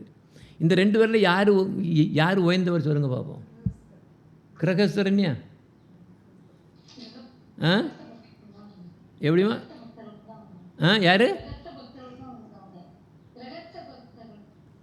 ஓகே ஆக்சுவலாக பதில் என்னென்னா, கிரகஸ்த பக்தரும் உயர்ந்தவர்னு சொல்ல முடியாது, துறவி பக்தர்களும் வந்து அப்படி சொல்ல முடியாது. அது என்ன சொல்லுதுன்னா, இவங்க இதில் ரெண்டு டைப்பில் எவருக்கு பக்தி அதிகமாக இருக்கோ அவர் தான் சிறந்தவர். நிறைய பேர் இப்போ என்ன பண்ணோன்னா, நம்ம இதில் பார்த்தோம்னா, இப்போ ஒரு குரு எடுக்கணுன்னாச்சுன்னா நிறைய பேர் பார்த்தாங்க என்னென்னா அவர் என்ன இதே அவர் ட்ரெஸ் போட்டிருக்காரா, இப்படிப்பட்ட ட்ரெஸ் போட்டிருக்காருன்னு பார்ப்பான். இது இந்த வெளியே உள்ள கலர் பார்க்கக்கூடிய கேஸுகள். உண்மையில் யாருக்கு பக்தி ஜாஸ்தியாக இருக்குங்களே கேட்க மாட்டாங்க. அதான் குருதேவன் திருப்பி தான் சொல்லுவார். நீங்கள் பார்த்துக்கோ, மீராபாய்க்கு இருக்கக்கூடிய கிடைச்ச குரு ஒரு செருப்பு தைக்கக்கூடியவன். அவர் செருப்பு தைக்கக்கூடியவர். அவர் ரொம்ப பெரிய மகான், பக்தி பெரியவர் அவர். அப்போ மீராபாய் வந்து கிருஷ்ணரோட ஒன் ஆஃப் த குயின் ஆக்சுவலாக. அது நிறைய ஸ்டோரி இருக்குது. அப்போ ரவிதாஸ் அப்படிங்கக்கூடிய செருப்பு தைக்கக்கூடிய அந்த ஒரு செருப்பு தைக்கக்கூடிய தொழிலாளியே செருப்பு வந்து குருவாக எடுத்து, மீராபாயோட பக்தி நமக்கு எப்படி எல்லாருக்கும் தெரியும், உலகம் ஃபுல்லாக தெரியும் மீராபாயோட பக்தி. அப்போ எப்படி ஒரு செருப்பு தைக்கக்கூடியவன் இவ்வளோ பக்தி கொடுக்க முடிஞ்சதில்லை. அதனால தான் இதில் என்ன சொல்லுது ஜெயவதர்மாவில், அந்த பாட்டி நீ வந்து கண்ணை அப்படி பார்த்து உனக்கு கண்ணில் பார்த்து கலரை பார்த்துட்டு மயங்கிறாத. யாருக்கு பக்தி இருக்கோ அவர் தான் சிறந்தவர் அப்படின்னு ஜெயவதர்மா சொல்லுது. சரி, அப்போ யாதவதாசா கேட்காரு, அப்படின்னா கிரகஸ்த பக்தர்கள் வந்து அவ்வளவு தூரம் மதிப்பை பெற்றவர்கள் அப்படின்னா ஏன் சிலவங்க கிரகஸ்த வாழ்க்கையை விட்டு துறக்கிறார்கள், துறவரம் எடுக்கிறார்கள்? அதுக்கு ஆனந்ததாசா சொல்கிறாரு, சில கிரகஸ்த பக்தர்கள் துறவரம் எடுப்பதற்கு தகுதி பெறுகிறார்கள். அப்போ துறவரம் ஒரு வகையில் ஜாஸ்தி தான், ஆனால் அங்கே டேஞ்சர் இருக்குது. அதான் ப்ராப்ளம். இனி போக போக தெரியும் அது என்னென்னு. அப்போ பக்தியில் ஜாஸ்தியாக இருக்கிற அது இருக்கக்கூடியவங்க துறவரம் எடுக்குன்னு அவசியம் கிடையாது, தகுதி பெறுறாங்க. அவங்க துறவரம் எடுக்கிறதுக்கு வேறு ஏதாவது அர்த்தமும் இருக்கும், சான்ஸும் இருக்கும், அதுக்கும் இருக்கும். அதனால் நம்ம என்ன காரணத்துக்காக வேண்டி ஒருத்தர் துறவரம் எடுக்கிறாருன்னு அதுவும் தெரியாது. ஆனால் ஒரு கிரகஸ்த பக்தர்கள் துறவரம் எடுக்கிறதுக்கு தகுதி பெற்று வரக்கூடிய அந்த வைஷ்ணவர்கள் வந்து ரொம்பவும் கம்மி. அவர்களுடைய தொடர்பு கிடைக்கிறதும் அரியதுன்னு தான் வருது. அப்போ இதில் ரொம்ப ட்ரிக்கி கொஸ்டின் இது. இப்போ துறவரம் எடுத்திருக்கக்கூடிய பக்தன் வந்து ஆக்சுவலாக அவனுக்கு பக்தி இருந்ததுன்னா ஜாஸ்தி தான், அவன் தான் ஜாஸ்தி. அப்போ ரெண்டு பேர்த்துலையும் பக்தியை பார்க்கணும். பக்தி ஜாஸ்தியாக இருந்தான்னா சிலவங்க வந்து துறவரம் எடுத்துருவாங்க, சிலவங்க எடுக்க வேண்டிய அவசியம் கிடையாது. அப்போ இதில் என்ன சொல்லுதுன்னா, சில கிரகஸ்த பக்தர்கள் துறவரம் எடுப்பதற்கு தகுதி பெறுகிறார்கள் அப்படிங்கிறது அது ஒரு ஸ்டேஜ் தான் அது. ஆனால் அந்த ஸ்டேஜுக்கு போகும்போது ஸ்ட்ரிக்டாக இருக்கணும், அதுதான் வரப்போகுது. இப்போ அப்போ ஒருத்தன் வந்து எப்படி கிரகஸ்த வாழ்க்கையை விட்டுட்டு துறவரம் எடுக்க தகுதிப்படுகிறான்ங்கிறத கொஞ்சம் சொல்லுங்கோன்னு யாதவதாசா கேட்குறேன். எப்படி அவனுக்கு தகுதி கிடைக்குது? அதில் இதுதான் இந்த சார்ட் வருது, இன்னும் இந்த சார்ட்டு நான் போட்டுக்க சார்ட் வருது. அப்போ ரெண்டு விதமான நோக்கங்கள் இருக்குது அதாவது மனிதர்களுக்கு. பகிர்முகான்னா வெளியே, எல்லா மனுஷங்களும் வெளியே தான் பார்ப்பாங்க. உள்ள நமக்கு ஆத்மா மனம் உள்ளங்க என்ன நடக்குன்னு அதெல்லாம் பார்க்க மாட்டாங்க. இப்போ எப்பவும் வெளிப்பார்வை தான். மற்றவங்க என்ன பண்ணிகிட்டு இருக்காங்க? அப்போ நம்ம எப்போவுமே உள்ளே பார்க்குறது கிடையாது, வெளியே தான் பார்க்குறோம். அதுக்கு பகிர்முகான்னு பேர். அப்புறம் ரெண்டாவது அந்தர்முகான்னா, அந்தர்னா உள்ள, பகிர்னா வெளியே, அந்தர்னா உள்ள. அந்தர்முகானா உள்பார்வை. உள்பார்வைனா என்னது? ஜீவன் இங்கே காட்டில் இருக்கார், ஓ அந்த கிருஷ்ணா இங்கே தான் இருக்காரே, அவன் இங்கே பார்க்க ஆரம்பிப்பான். வெளியே போயிட்டு டெம்பிள்னு ஓட வேண்டிய அவசியம் கிடையாது. அதுதான் சொல்லப்போனால் எப்படின்னா, நம்ம உத்தம அதிகாரின்னு வரும்போது இவங்க எல்லாம் நார்மலாக என்ன பண்ணுவாங்கன்னா, எங்கே போனாலும் அவங்களுடைய ஹார்ட்டில் எப்பவும் டிடி இருக்கும், காட்டுக்குள்ளே கொண்டு போயிடுவாங்க ஃபுல்லாக கம்ப்ளீட்டாக. ஏன்னா அவங்க மானச சேவாவில் பண்ணிகிட்டு இருக்கனால ஹார்ட்டில் இங்கே வந்துடும். அவங்க ஃபுல்லாக எப்போவுமே அந்தர்முகா தான். பகிர்முகா யார்? இந்த மற்ற அறகுறை கேஸுகள் எல்லாம் பகிர்முகா தான், வெளியே தான் பார்த்துட்டு இருப்பாங்க. வெளியே எங்கே போனோம், எங்கே கோயில் இருக்குது, இப்படி இருக்கும். ஸோ அதனால தான் நம்ம குருதேவ் சொன்னது, நான் எதுக்கு வந்திருக்கேன்னா சும்மா சிமெண்ட்டும் பிரிக்ஸும் வச்சு நிறைய பில்டிங்கை கட்டி பாலிட்டிக்ஸையும் பணத்தையும் வேண்டாத பிரச்சனைகள் பண்ணதுக்கும் அதுக்கு நான் வரல. அதனால் நான் இதுவெல்லாம் கொஞ்சம் தான் அங்கே வைப்போமே தவிர, ஒவ்வொரு இதயத்திலும் ராதாகிருஷ்ணருக்கு ஆலயத்தை உன்னுடைய எனது இருதயத்தில் நீ கட்டுறதுக்காக வேண்டி நான் ஹெல்ப் பண்ணதுக்கு வந்திருக்கேன்னு தான் குருதேவ் அடிக்கடி சொல்லுவார். எனிவே, அப்போ பகிர்முகான்னா ஒருத்தன் வந்து உலக விஷயத்தில் ஈடுபடுவது, அந்தர்முகான்னா தன்னுடைய உள்ளே இருக்கக்கூடிய வசிக்கும் ஆத்மாவை நோக்கி ஈடுபடுவது. இதை பற்றி வேதங்களும் சொல்லுது. அப்போ ஒருத்தன் வந்து ஒரு ஜீவன் வந்து தன்னுடைய உண்மையான ஸ்வரூபத்தை மறக்கும்போது அவன் வந்து நான் எனக்கு மனம் அப்படின்னு நினைக்கிறான். அப்போ அவன் வந்து நான் வந்து இந்த ஸ்தூல உடம்பில் உள்ள ஒரு பாகம் அப்படின்னு அவனுக்கு, அவன் ஸ்தூல உடம்பில் உள்ள ஒரு பாகம்தான் அந்த மனம் அப்படின்னு அவனுக்கு தெரியாது. அப்போ இந்த மனத்தினால் அவன் உந்தப்பட்டு எல்லா இந்திரியங்களுக்கும் கட்டுப்படுகிறான். அது எங்கெல்லாம் இழுக்குதோ அங்கெங்கெல்லாம் ஓடுறான். இதுதான் பகிர்முகா அப்படிங்கிறது. ஆனால் ஒருவன் வந்து இந்திரியங்களை விட்டுட்டு மனதை கட்டுப்படுத்தி ஆத்மாவை பற்றும்போது தான் அது அந்தர்முகான்னு பேர். அப்போ ஒருத்தனுடைய நோக்கம் வந்து பகிர்முகாவாக மெயினாக இருந்ததுன்னா அவன் என்ன பண்ணணும்? சாது சங்கத்தை சாது சங்கத்தில் சேர்ந்து கிருஷ்ணரை மையத்தில் வச்சு சேவைகள் செய்யிட்டே இருக்கணும். அந்த மாதிரி அவன் சேவைகள் செய்யும்போது என்னாகும்? அப்படியே கிருஷ்ண பக்தி கூட. எப்போவுமே சாது சங்கம் தான் நமக்கு பக்தியை மேலே கொண்டு போக முடியும். அப்போது அந்த கிருஷ்ண பக்தி ஆட்டோமேட்டிக்காக வளரும். அதுக்கு நாம் என்ன பண்ணணும்? பகிர்முகாவாக இருந்தாலும் அந்த பகிர்முகாவில் வந்து எப்படி சென்ஸ்களை நோக்கி போகிறது பதிலாக பக்தர்களை நோக்கி போகணும். பக்தர்களை கூடால நம்ம சாது சங்கம் இருக்கணும் அப்படின்னு ஜெயதர்மா சொல்லுது. அப்போ ஒருத்தன் வந்து முழுவதும் ஆன்மீகத்தில்னா ஆன்மாவே ஃபுல்லாக கம்ப்ளீட்டாக அதிலேயே அந்த சிந்தனையிலே மூழ்கி இருக்கும்போது அப்போந்தான் அவன் துறவரத்தை ஏற்க தயாராகிறான். இப்போ என்ன பார்த்தோம்னா, பாண்டவர்களுக்கு ஏன் அவங்க வந்து துறவரம் எடுக்கலை? அவங்களுக்கு ரெஸ்பான்சிபிலிட்டி இருக்குது. நாட்டை ஆளணும், அது பண்ணணும், இது பண்ணணும், சிட்டிசன்ஸ் பார்க்கணும் அப்படின்னு இருந்துட்டு அவங்களால எடுக்க முடியாது. அவங்க தயாராகிறோம். ஆனால் என்ன ஆகும், சிலவங்க அந்த ஸ்டேஜுக்கு வந்த உடனே அதையும் தூக்கிட்டு போயிருப்போம். இப்போ வந்து பரத் மகாராஜ் அப்படி இப்படிலாம் பார்த்தோம்னா அவங்க எல்லாத்தையும் போட்டுட்டு போயிடுவாங்க. அது ஒரு ஸ்டேஜ். அது அவன் எவ்வளோ தூரத்துக்கு இன்டென்ஸாக வரானோ அதுக்கு தக்கவாறு அவன் அப்புறம் துறவரத்தை வருவான். ஆனால் அந்த ஸ்டேஜுக்கு வாரதுக்கு முன்னால் துறவரத்தை ஒருத்தன் எடுத்தாங்கன்னா கீழே விழுறதுக்கு சந்தர்ப்பம் நிறைய இருக்குது. நிறைய விழுந்திருக்காங்க, நிறைய பேர் விழுந்திருக்காங்க. இந்த பார்த்தோம்னா நிறைய விழுந்திருக்கு. ஆத்ம தத்துவத்தை பற்றி அறிஞ்சு அதுக்கப்புறம் அதை உணர்ந்து கொள்வதற்கு கிரகஸ்த ஆசிரமம் மிகவும் உகந்த பள்ளிக்கூடம். அந்த பள்ளியை முடிச்சுட்டு தான் அடுத்த நிலைக்கு செல்ல முடியும். அப்போ யாதவதாசகர அப்படின்னா ஒரு கிரகஸ்தன் வந்து துறவரம் எடுக்கிறதுக்கு தயாருங்கிறது எப்படி தெரியும்? அந்த நிலை எப்படிங்கிறதா தான் மெயின் கொஸ்டின். அப்போ ஆனந்ததாசா சொல்கிறாரு, அவனுக்கு முதல்ல இந்த ஆண் பெண் உறவில் எந்த விதமான ஆசையும் இருக்கக்கூடாது. எந்த விதமான ஆசையும் அவனை அசைக்கவே முடியாமல் இருக்கணும். எல்லா ஜீவன்களிடமும் அளவில்லாத கருணையோடு இருக்கணும்.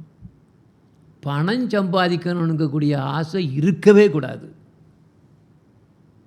இருந்ததுன்னா தொலைஞ்சி பணம்கூடியது கொஞ்சம் பணமோ ஃபேமோ புகழோ இதோ இது அந்த விஷயங்களில் கொஞ்சமாவது இருந்ததுனாலும் அவன் சரி கிடையாது. அப்போ அவனுடைய எல்லாமே அவனுக்கு அவன் பண்ணுறது நினைக்கிறது சம்பாதிக்க பண்ணுறது எல்லாமே கிருஷ்ணருக்கு மட்டும்தான் சொந்தம்னு அவன் கம்ப்ளீட்டாக அவருக்கு மட்டும்தான் உபயோகிக்கணும். தேவைப்படும் மட்டும்தான் ஏதாவது உடுக்கிறதுக்கு ஏதோ ஆடைகளையும் அவனை பார்த்துக்கிடணும். எந்த விதமான காரணமும் இல்லாமல் அதாவது காரணத்துக்காக வேண்டி பக்தனாக இருக்கக்கூடாது. எனக்கு நிறைய செல்வம் சம்பாதிக்கணும், அதனால் நான் வந்து கோயிலுக்கு போகிறேன், அதனால் நான் வந்து இதில் ப்ரோக்ராம் பண்ணுறேன், டொனேஷன் பண்ணி இந்த மாதிரி ப்ரோக்ராம் எல்லாம் பண்ணுறேன், அது பண்ணுறேன், நிறைய டொனேஷன் பண்ணுறேன், இது பண்ணுறேன், ஏன்னா எனக்கு இது வேணும். சில சமயம் மோட்சம் வேணும்னு கூட நம்ம பண்ணுவாங்க. எதுனாலும் சரி தான். எந்த ஒரு காரணத்தையும் வச்சுக்கிட்டு ஒருத்தன் வந்து பக்தி பண்ண ஆரம்பித்தான்னா அவன் உண்மையிலே அதாவது உயர்ந்த பக்தன் கிடையாது. சொந்த ஆதாயத்துக்கு சொந்த நலனுக்காக வேண்டி கிருஷ்ணர் ஒரு நேரமும் நாடக்கூடாது. கிருஷ்ண பக்தி அப்படிப்பட்டதல்ல.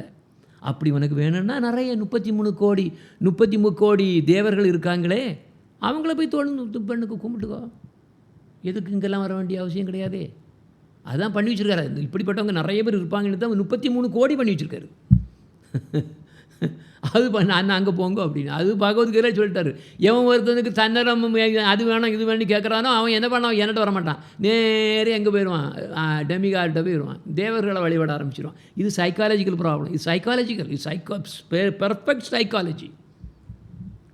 அவனுக்கு ஆட்டோமேட்டிக்காக அங்கே தான் போகும். அதே மாதிரி சொந்த ஆசையினால் ஒருத்தன் பெரிய சாதனைகள் பண்ணக்கூடாது. இப்போ பெரிய பெரிய விஷயங்கள்லாம் நிறைய பேர் பண்ணுறாங்கன்னா அவருடைய குருவோடைய கமாண்டாக இருக்கும். இப்போ சிறில பிரபுபாதா வந்து எவ்வளோ தூரத்துக்கு எல்லாம் பண்ணுறோன்னா அது கரெக்டாக அவரோட குருவோட ஆர்டர் தான் அவர் அப்படியே பண்ணியிருக்கார் ஃபுல்லாக கம்ப்ளீட்டாக. அது அவராட்டு பண்ணுறது இல்லை, அவரோட குருவுக்கு வேண்டி பண்ணுறது. அப்போது தானாட்டு ஒரு பெரிய சாதனை பண்ணி எனக்கு ஃபேம் கிடைக்கணும், நேம் கிடைக்கணும், இது வரணும் அப்படிங்கிறது அந்த ஆசை இருக்கக்கூடாது. அதே மாதிரி பிறப்பு வாழ்க்கை இறப்பு இதில் விருப்பும் இருக்கக்கூடாது, வெறுப்பும் இருக்கக்கூடாது. அதைத்தான் ஸ்ரீமத் பாகவத்தில் வருது. சர்வபூதேஷு யஹ பஷ்யேத் பகவத் பாவம் ஆத்மனஹ பூதானி பகவதி ஆத்மன் ஏஷ பாகவதோ தமஹ அப்படின்னு சொல்லுது. அப்போது எவர் ஒருவர் இதயத்தில் எல்லா ஜீவன்களுக்கும் ஜீவனான ஸ்ரீகிருஷ்ண சந்திரர் தான் பக்தி ரசத்தோட அப்படி உட்கார்ந்துருக்காருன்னு அப்படி நினைக்கணும். அந்த மாதிரி நினைக்கிறான், எல்லா இதயத்திலும் அவர் இருக்கார் அப்படின்னு நினச்சோம்னா அவன் தான் உத்தமான பக்தன் அப்படின்னு அதில் போடுது. அதே மாதிரி இன்னொன்று வருது பாகவத்தில், என்னை தவிர வேறு யாரையும் வழிபடாமல் இருக்கணும். கிருஷ்ண பக்தி என்னென்னா, எனக்கு வந்து உம்மளை பிடிக்கும், நான் உம்ம பக்தன் தான், 99.99% நான் உம்மகிட்ட தான் கொடுத்துட்டேன், ஆனால் எனக்கு 1% எனக்கு ஒரு டாகுக்கு மேலே கொஞ்சம் ஆசை இருக்குமா, இல்லை எனக்கு என்னோட ஹஸ்பண்டு ஒய்ஃபு மேலே ஏதோ கொஞ்சம் போல் இருக்கும் அப்படிமா, கொஞ்சம் எனக்கு இருக்குது அப்படின்னா, வேண்டாம் ஐயா, கிருஷ்ணன் சொல்லிடுவார், வேண்டாம், நீ ஒன்லையா என்ன பண்ணு, 100% எனக்கு கொடு, இல்லைன்னா 0% எனக்கு வேண்டாம், நீனே வச்சுக்கோ, வச்சா குடுமி இல்லைன்னா மொட்டை, இந்த ரெண்டும் கட்டா இடையில கிடையாது. அப்போ அதான் மயி அனன்யேன பாவேன பக்திம் குருவந்தியே திருதாம் மத்கிருத்தே தியக்த கர்மாணஸ்தியக்த ஸ்வஜன பாந்தவக. என்ன தவிர வேற எவரையும் வழிபடாமல் என்னிடம் மட்டுமே முழுமையாக, அதை பார்த்தீங்கன்னா 100%, 99.9% எல்லாம் கிடையாது, அப்படி கிடையாது, முழுமையாக பக்தி கொள்ளும் என் பக்தன் தன் வர்ணாசிரம் எப்படி இருப்பான், அவன் தன்னுடைய வர்ணாசிரம தர்மம் அவனுக்கு கிடையாது, மனைவிகளை பற்றி கிடையாது, மனைவி, குழந்தைகள், நண்பர்கள், உறவினர்கள் எல்லாத்தையும் எனக்காக உதறி அறிந்து விடுகிறான். எங்கேருந்து அவனுக்கு இந்த கட்ஸ் வருது? குரு கொடுக்குறாரு, வைஷ்ணவர்களோட அவங்க கொடுக்குறாங்க. இதுதான் நடக்கிறது, இதுதான் பக்தின்னு. அது ஏன்னா இவன் நினைப்பாங்க, என்னடா அது எல்லாத்தையும் விட்டுட்டு போறிய மாதிரி இவங்களாம் யார் பார்ப்பாங்க? அதுதான் கிருஷ்ணரே சொல்லியாச்சு, உனக்கு ஒன்றுமே ஒரு கடனும் கிடையாது, யார் பார்ப்பா அந்த கடனை யார் கட்டுவா?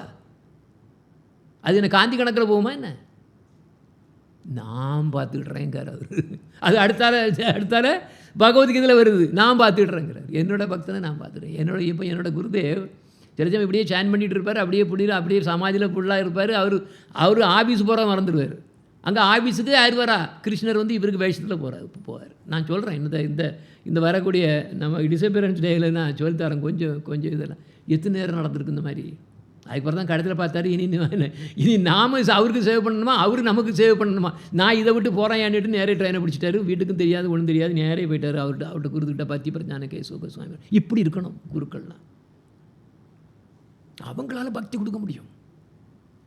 எனிவே அதே மாதிரி ஸ்ரீமத் பாகவத்தில் இன்னும் இருக்க.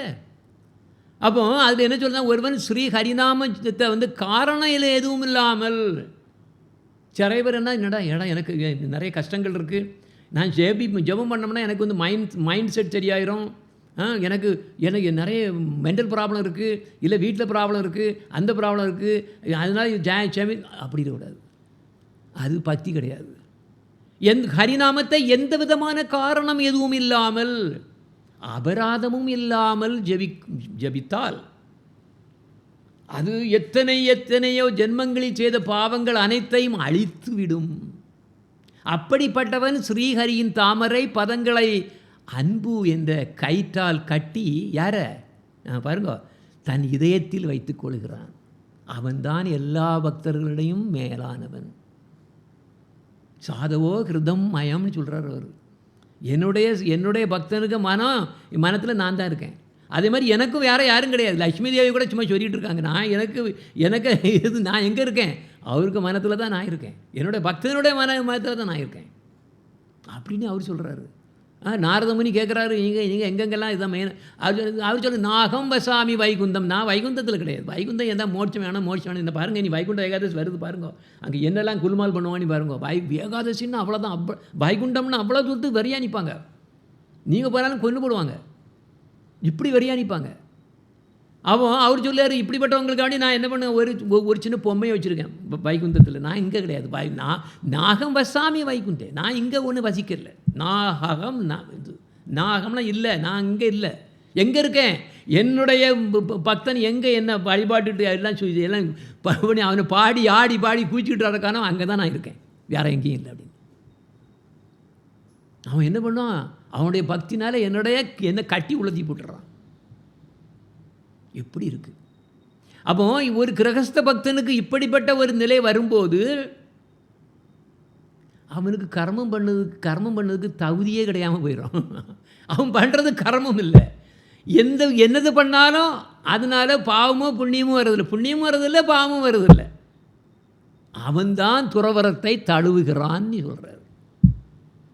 அப்போ துறவரங்கிறது ஜாஸ்தி தான். நம்ம சொன்னோம், யாருக்கு பக்தி ஜாஸ்தியோ அவங்க தான் உண்மையிலே வசத்தின்னு சொன்னோம். ஆனால் இங்கே என்ன சொல்லுது, அப்படிப்பட்டவன் கடைசியில் துறவரம் தான் வருவான். ஆனால் இங்கே பார்த்தோம்னா, இந்த உலகத்தில் பார்த்தோம்னா துறவரத்தில் உள்ளவன் தான் பொத்துன்னு விழுறாங்கள. அதுதான் பிரச்சனை. இப்போ தன்னுடைய பிறவினால் கிடைக்கக்கூடிய அத்தனை உறவினர்களையும் உதறி எறிகிறான். அவனுக்கு எந்த விதமான எது கிடையாது, ரிலேஷன்ஸ் கிடையாது, உறவினர்கள் கிடையாது, உறவு கிடையாது. அவன்தான் உண்மையான துறவி. அப்போ இப்படிப்பட்ட நிரபேட்ச பக்தர், இவங்களுக்கு பேர் நிரபேட்ச பக்தர்கள் பார்த்தோம். இந்த நிரபேட்ச பக்தர்களை காண்கிறது மிகவும் அபூர்வம். அப்படிப்பட்ட ஒரு தொடர்பு அவங்களுக்குடைய தொடர்பு கிடச்சிதுன்னா அது ஒரு மகாபெரும் பாக்கியமாக கொள்ளணும்.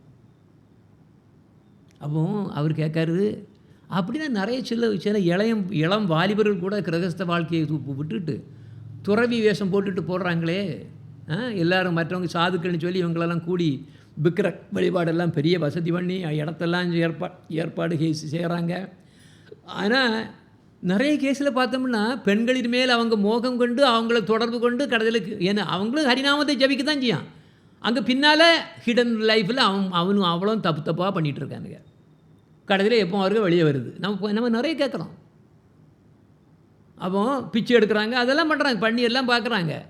இவங்க யார்? இவங்க தியாகிகளா இல்லை கிரகஸ்த பக்தர்களா? ஆனந்ததாசா சொல்கிறாரு, நீர் கேட்குறதுக்கு நிறையவே இருக்குது. இது ஒரே கொஸ்டினில் நீ நிறையவே கேட்டுட்டீரு. இப்போ சுகதேவர் எடுத்தோம். சுகதேவ கோஸ்வாமி பிறந்த உடனே துறவரம் எடுத்துட்டார். அவர் எங்கோ ஓல்டோனி அந்த மாதிரி கிடையாது.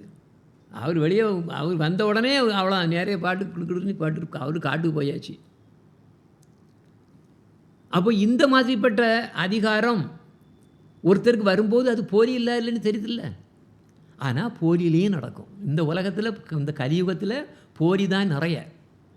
அப்போ ஒருவனுக்கு உண்மையிலேயே துறவரம் எடுக்கிறதுக்கு ஆசையும் அதிகாரமும் உதிக்கும்போது அவனுக்கு வயசும் இது கிடையாது. வயசும் ஒரு தடக்கல்லை, அது என்னது தடக்கல் அல்ல அப்படின்னு அவர் அப்படி சொல்லி கொடுக்குறாரு. அப்போ எது உண்மையான துறவரம் எது போலியான துறவரம்னு யாதவ தேசா கேட்குறாரு. இது கொஞ்சம் ரொம்ப டீப்பாக போகுது. நான் ரொம்ப ஃபுல்லாக நம்ம பார்க்க வேண்டிய அவசியம் கிடையாது. இது நமக்கு ரொம்ப டீப்பாக போகும். அப்போது அவர் என்ன சொல்லுவார் ஆனந்ததாசா, உண்மையான துறவரம் திடமானது, எந்த காரணத்துக்காகவும் அது ஒருபோதும் மாறாது. ஆனால் போலி துறவரம் ஏமாற்றல் இருக்கும், நேர்மையின்மை இருக்கும், ஆட்களை சேர்க்கணும்னு ஆசை வரும், புகழுக்கு ஆசை வரும். இது எல்லாம் பண்ணதுக்காக வேண்டி அவங்க போலி துறவரம் போடுவாங்க.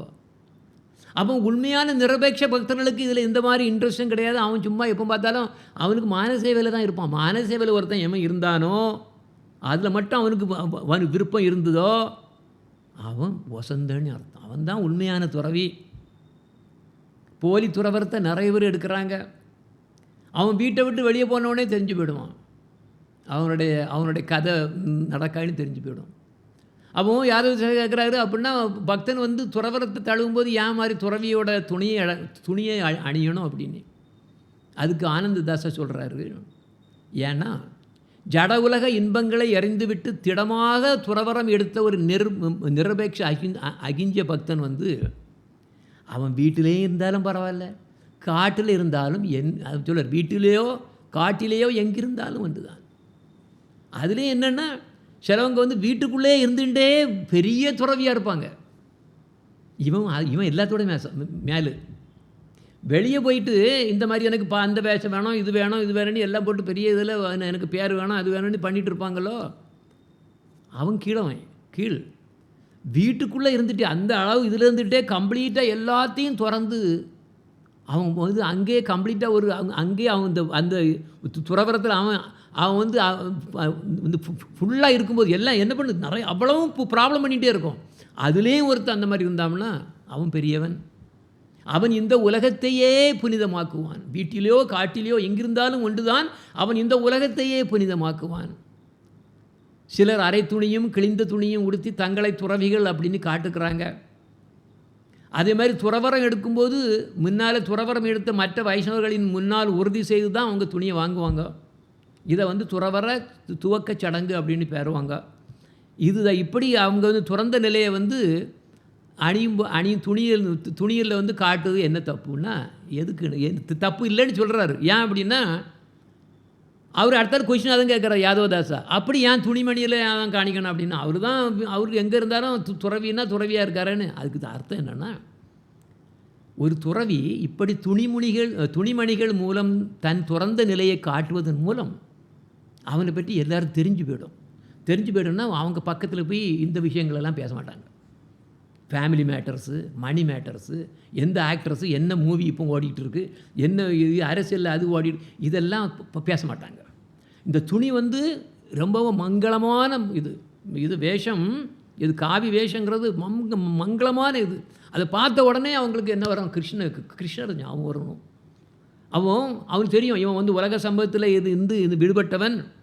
அவன் உறவினர்களோட வீட்டில் கூட நுழைவதற்கு இது இருக்காது. அவங்களே பார்த்துருவாங்க, எம்மா நம்ம வீட்டுக்கெல்லாம் கொண்டு வந்தோம்னா நம்ம எப்படி பார்ப்போம் அப்படிமா. அவங்க துணி அந்த துணி அவ்வளோ தூரத்து விஷயம் பண்ணும். அதே சமயத்தில் ஒரு உறவினர் வீட்டுக்கு போகிறோம், அவங்க வீட்டில் மாமிசமோ என்ன வருதுன்னா அவங்க யோசிப்பாங்க, எம்மா இவங்க சன்னியாசி ட்ரெஸ் போட்டு வராங்க, நம்மளை மாதிரி பேண்ட்டு ஷர்ட்டில் போட்டவங்க கிடையாது அப்படின்னு அவங்க உடனே என்ன பண்ணுவாங்க, அதில் அவங்களுக்கு கேர்ஃபுல்லாக இருப்பாங்க. அந்த மாதிரி பண்ண முடியாது. ஸோ அதனால் மற்றவர்கள் நாம் அவங்கள வித்தியாசப்படுத்த வேண்டியதற்காக வேண்டி நீ இந்த மாதிரி ஏதாவது வெளிவேஷம் தேவை. ஆனால் உள்ளுக்குள்ளே துறவரம் எடுத்திருந்தா அவன் வெளிவேஷம் வெளிவேஷமே தேவையில்லாமலும் இருக்கலாம்.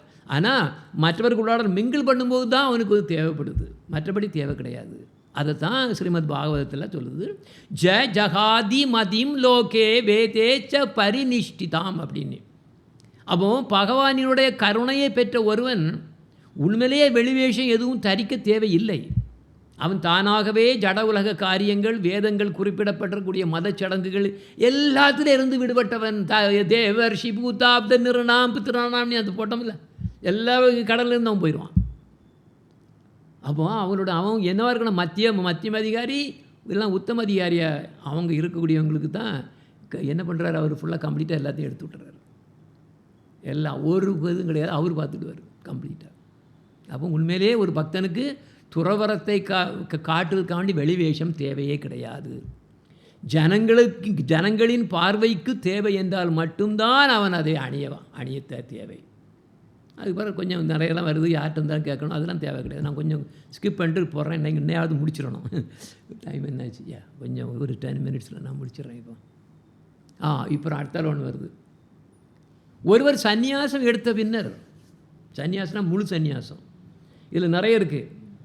எது, ஹரிநாம், தீக்ஷா, வனப்பிரஸ்தா, தென் சந்நியாஸ். ஒருத்தர் சந்நியாசம் எடுத்த பின்னர் அவர் கோயில் கட்டி விக்கிரக சேவைகளை நடத்தலாமா? நல்ல கவனிங்கோ, ஜெவ தர்மம் சொல்கிறது ரொம்ப ஸ்ட்ராங். கூடாது. நான் இப்போ சைத்தன்ய மகாவீரோட பிக்சரை போட்டிருக்கேன், அவரை நினச்சிக்கோங்க, அவர் அதெல்லாம் பண்ணாரான்னு பார்த்துடுங்க. அவராட்டு கோயில் கட்டி அவர் விக்கிரக சேவை பண்ணி பண்ணலாமா? கூடாது. முறையாக முழு சந்நியாசம் எடுத்த ஒரு பக்தன் தினமும் பிச்சை எடுத்துத்தான் வாழ வேண்டும். அவன் கோயில் கட்டுவது போன்ற எந்த ஒரு பெரிய காரியத்திலும் ஈடுபடக்கூடாது. ஆனால் அந்த பக்தன் எங்கும் வாழலாம். ஒரு தனியான குடிசையிலோ வீட்டிலேயோ கிரகஸ்தர் கட்டிய கோவிலிலேயோ வசிக்கலாம். ஆனால் பண விஷயங்களில் எதிலும் கண்டிப்பாக ஈடுபடாமல் எப்போதும் ஹரிநாமங்களை அபராதமின்றி ஜபித்து கொண்டே இருக்க வேண்டும். அதுக்கு யாதவதாசா கேட்குறாரு, ஆனால் அப்படின்னா ஒரு சன்னியாசி கிரகஸ்தரை போல நமக்கு தனக்கு சொந்தமாக பெரிய ஆலயங்கள் கட்டினால் அவரை என்னவென்று அப்படின்னா எப்படி அவரை என்ன சொல்லுது? வாந்தாசின்னு சொல்லணும். அவரை ஒரு சன்னியாசம் எடுத்துகிட்டு அவன் கோயில் கட்டினாம்னா அவருக்கு பேர் வாந்தாசி. வாந்தாசின்னா என்ன அர்த்தம்னா, தானே வாந்தி பண்ணியதை திரும்பவும் சாப்பிடுபவர் என்று அழைக்கலாம். அப்படின்னா அவரை வைஷ்ணவர் அண்ணி கூட முடியாதா? ஏன் வாந்தாசின்னு சொல்கிறீங்க? சாஸ்திரங்களுக்கும் வைஷ்ணவ தர்மங்களுக்கும் புறம்பான செயல்களை செய்யும் இந்த சன்னியாசிகளுடன் தொடர்பு வைத்து என்ன பயன்? அவர்கள் சுத்த பக்தியை விட்டு வெளிவேடம் போடுகிறார்கள். அப்படிப்பட்டவர்களுடன் ஒரு வைஷ்ணவர் எதற்காக தொடர்பு வைக்க வேண்டும்? யாதவதாசா கேட்குறாரு. ஆனால் அவர் ஹரிநாமத்தை விடாமல் ஜெபித்து கொண்டிட்டு தானே இருக்கார். எப்படி அவரை ஒரு வைஷ்ணவர் அல்லன்னு சொல்ல முடியும்? அவர் சொல்லுவார், ஹரிநாம ஜெபம் செய்வதும் நாம அபராதமும் 2 வித்தியாசமான விஷயங்கள். வெளியில் ஹரிநாம ஜெபம் செய்தாலும் அபராதத்துடன் ஜெபம் செய்வதற்கும் அபராதம் இல்லாத சுத்த ஹரிநாம ஜெபத்துக்கும் மிகப்பெரிய வித்தியாசம் உள்ளது. ஹரிநாம ஜபத்தின் வலிமையை வைத்து பாவங்களை செய்வது பெரிய அபராதம். ஒருவன் ஹரிநாமம் தன் அனைத்து பாவங்களையும் அழித்துவிடும் என்ற நம்பிக்கையில் பாவச் செயல்கள் செய்வது நாம அபராதமாகும். இது சுத்தமான ஹரிநாமம் அல்ல. இப்படிப்பட்ட அபராதமான நாம ஜபங்களிலிருந்து ஒருவன் தூரமாக ஓடிவிட வேண்டும். ஆனால் அவர் கேட்கார், யாதவதாசா கேட்கார் இப்போ. ஆனால் அப்படிப்பட்ட ஒருவனது உலக வாழ்க்கையில் நடுவில் கிருஷ்ணர் இல்லையா? நிச்சயமாக இல்லை. ஸ்ரீ கிருஷ்ணரை மையமாக கொண்ட எந்த வாழ்க்கையிலும் பாசாங்குக்கு இடமே கிடையாது. முழு நேர்மையும் எந்த விதமான அபராதமும் செய்யாமல் இருந்தால் மட்டுமே அவரது கருணை கிடைக்கும். அப்போ அப்படி கேட்காரு யாதவதாசா கேட்கறது. அப்படின்னா அப்படிப்பட்ட ஒருத்தன் வந்து கிரகஸ்த பக்தனை விடவும் கீழே உள்ளவனா பாருங்க. ஸ்ட்ராங் வேர்டு வருது இதில். என்ன நினைக்க ஆனந்ததாசா சொல்கிறாரு, அவங்க முதல்ல ஒரு பக்தனே கிடையாது. அப்படி இருக்கும்போது எப்படி நாம் அவனை இன்னொரு பக்தனிடம் ஒப்பிட முடியும் அப்படின்னு போட்டார். ஓகே, இனிமேல் நம்ம முடிக்கிறோம். பாருங்கள், நான் சும்மா ஒரு ஹைலைட் போட்டிருக்கேன்.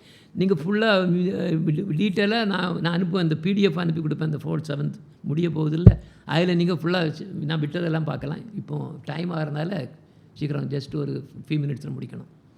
அப்போ இதை அவன் எப்படி சரி பண்ண முடியும்?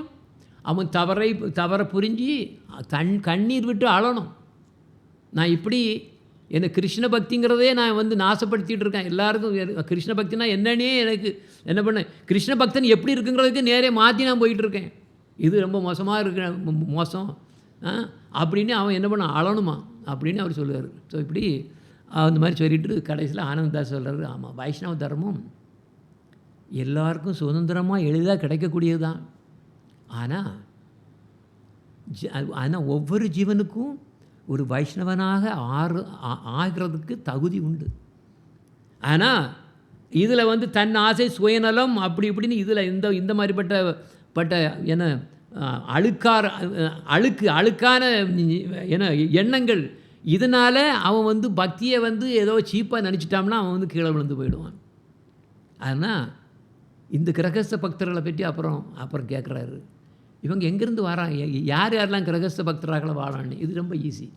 அவங்க சொல்லுவாங்க வர்ணாசிரமத்திலேருந்து வருவாங்க, வர்ணாசிரமத்தில் வந்து வெளியிருந்து வருவாங்க, அதை பற்றி பிரச்சனை கிடையாது. அப்போ என்ன சொல்கிறாங்கன்னா, ஈவன் இப்போ முஸ்லீம்ஸ் அதே மாதிரி இந்த நம்ம வர 4 வர்ணங்களுக்கு வெளியே உள்ளவங்க எல்லாம் வெளியேருந்து வரக்கூடியவங்க.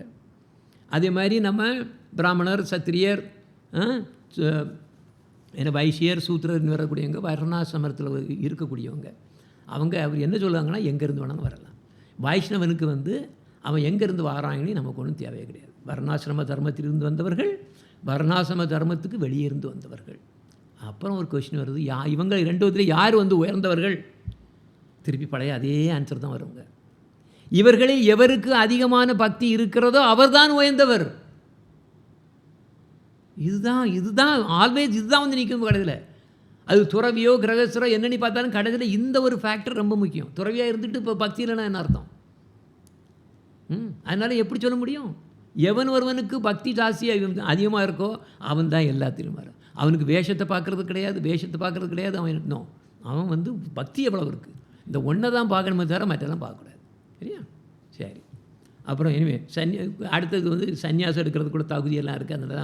அதெல்லாம் இப்போ நம்ம முடிச்சிடும், டைம் எனக்கு ஆகிடுது. ஸோ அதனால் இனிமேல் யாதவதாசா அப்புறம் சொல்கிறார், அவர்கிட்ட கேட்காரு, அவருக்கு கூட்டிட்டு வந்த ஃப்ரெண்டு தான் சண்டிதாஸ். அவர்கிட்ட கேட்காரு, என்ன நீங்கள் கேட்ட வினாவுக்கெல்லாம் விடை கிடச்சிட்டா, என்ன கொஷின் என்ன?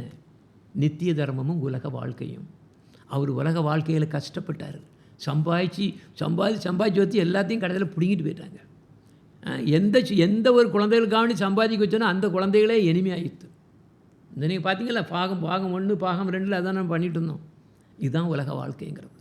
உலக வாழ்க்கைங்கிறது அவங்களுக்கு எது ஆதாயமோ அதைத்தான் பார்ப்பாங்களே தவிர வேறு எதுவும் கிடையாது. இதுதான் உலக வாழ்க்கை.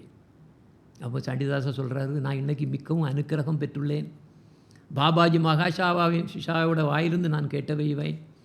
ஜீவன் இது சம்மரி பண்ணுறாரு, அதை கொஞ்சம் கவனிடுங்க, அதெல்லாம் முடிச்சிடலாம். ஜீவன் ஸ்ரீகிருஷ்ணரின் நித்திய சேவகன், அதை நான் கேள்விப்பட்டேன், நான் கேட்டேன். இதை மறந்த ஜீவன்கள் ஜட உலகத்தில் பிறக்கின்றன. ஜட உலக முக்குணங்களால் அவை இவ்வுலகத்தில் துக்க சந்தோஷங்களை அனுபவிக்கின்றன. தான் செய்யும் கர்ம பலன்களாக பிறப்பு, முதுமை, இறப்பு என்ற மாலைகளை அந்த ஜீவன் அணிகிறது. ஜீவன் தன்னுடைய கர்ம பலன்களை பொறுத்து சில சமயங்களில் உயர்ந்த குடும்பத்தில் பிறக்கிறது, சில சமயங்களில் இழிந்த குடும்பத்தில் பிறக்கிறது.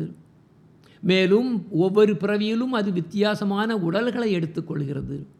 எந்த நேரமும் இறந்து போய்விடும் தன் உடலால் அந்த ஜீவன் தாகம், பசி, நோய் போன்ற கஷ்டங்களை தொடர்ந்து அனுபவிக்கிறது. இந்த உலகத்தில் அதற்கு தேவையானவை கிடைக்காமல் துன்பப்படுகிறது. உடலில் எத்தனையோ நோய்கள் உண்டாகின்றன. அவை உடலை கொடுமைப்படுத்துகின்றன. வீட்டில் தன் மனைவி, குழந்தைகள் அனைவரும் சண்டை பிடிக்கிறார்கள். அது சில சமயம் தற்கொலை செய்யும் அளவுக்கு கூட போய்விடுகிறது. செல்வம் சேர்க்க வேண்டும் என்ற பேராசை அவனை நிறைய பாவச் செயல்களை செய்ய வைக்கிறது.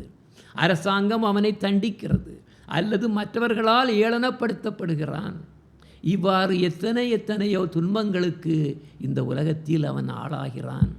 சில சமயம் தன் குடும்பத்திலிருந்து பிரிக்கப்படுகிறான். அவன் சம்பாதித்த செல்வம் அழிந்து விடுகிறது அல்லது திருடப்பட்டு விடுகிறது. அதான் சண்டிதாசாவுக்கு நடந்த வேலை, சண்டிதாசாவுக்கும் தமயந்திக்கும். இப்படி எத்தனையோ கஷ்டங்கள் தொடர்ந்து ஒவ்வொன்றாக வருகின்றன. அவன் முதுமை அடையும் போது தன் குடும்பம் அவனை கவனிக்காமல் ஒதுக்கி வைத்து விடுகிறது. அதனால் அவன் மிகவும் துக்கப்படுகிறான். அவனது வயதான நோய்வாய்ப்பட்ட உடம்பை சளி, மூட்டுவாதம் மற்றும் ஏராளமான வலிகள் வந்து தாக்குகின்றன.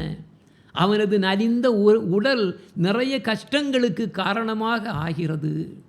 இறந்த பின்னர் அவன் இன்னொரு வயிற்றில் பிறவி எடுத்து திரும்பவும் தாங்க முடியாத வேதனைகளை திரும்பவும் அனுபவிக்கிறான். ஆனால் இவ்வளவு வேதனைகள் பட்டும் கூட தன் சிற்றின்ப ஆசை, கோபம், பேராசை, மயக்கம், அவன் அப்படி அப்போ என்ன அவன் ஹலோ ஓகே. ஸோ அவனது நலிந்த உடல் நிறைய கஷ்டங்களுக்கு காரணமாக ஆகிறது. இறந்த பின்னர் அவன் இன்னொரு வயிற்றில் பிறவி எடுத்து திரும்பவும் தாங்க முடியாத வேதனைகளை அனுபவிக்கிறான். ஆனால் இவ்வளவு வேதனைகள் பட்டும் கூட தன் சிற்றின்ப ஆசை, கோபம், பேராசை, மயக்கம், கர்வம், பொறாமை அத்தனையும் மேலோங்கி தாண்டவம் ஆடி தன் விவேகத்தை முழுவதுமாக அடக்கி விடுகின்றன. இதற்குத்தான் சம்சாரம் என்று பெயர். சம்சாரம் என்றால் அப்பா சண்டிதாச சொல்கிறாரு, முடிக்கிறாரு. சம்சாரம்னா என்னன்னு இப்போ நான் அறிஞ்சிட்டேன். பாபாஜி மகாஷாவாவுக்கு நான் திரும்ப திரும்ப என் சாஷ்டாங்க நமஸ்காரங்களை செலுத்துகிறேன். வைஷ்ணவர்கள் தான் இந்த உலகத்தின் குருக்கள்.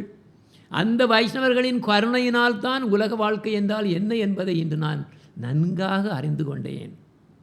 அப்போ ஆனந்ததாசா பாபாஜி கூறியலை எல்லாம் கேட்டு வைஷ்ணவ அனைவரும் எல்லாம் அதிசயித்து சாது சாது சாதுன்னு எல்லாம் சத்தம் போடுறாங்க. அப்புறம் அந்த நேரத்தில் லாகிரி மகாஷாய எழுதின ஒரு பாட்டை எல்லாரும் பாடுறாங்க. ஏ கோர சம்சாரே படியா மானவா நவாய துக்கேர சேஷா சாது சங்க கோரி ஹரி பாஜேயதி தபே அந்த கய கிளேஷ. பயங்கரமான ஜட உலக வாழ்க்கையில் விழுந்த ஜீவன்கள் முடிவில்லாத துக்கங்களில் மாட்டிக்கொண்டு வெளியே வர முடியாமல் தவிக்கின்றன. ஆனால் அவை புனிதமான சாதுக்களின் தொடர்பினால் ஸ்ரீஹரியை வழிபட்டு கொடிய சம்சார சாகரத்திலிருந்து விடுபட்டு விடுகின்றன. விஷய அனலே ஜுவலிச்சே ஹிருதய அனலே பாடே அனலம் அபராத சாடிலய கிருஷ்ண நாம அனலே படையே ஜலா. இந்திரிய இன்ப ஆசை என்ற வெறியான காட்டு தீ இதயத்தில் கொழுந்து விட்டு எரிகிறது. அதை ஒருவன் திருப்திப்படுத்த முயலும்போது அந்த தீ இன்னமும் பெரிதாக வளர்ந்து சீறுகிறது.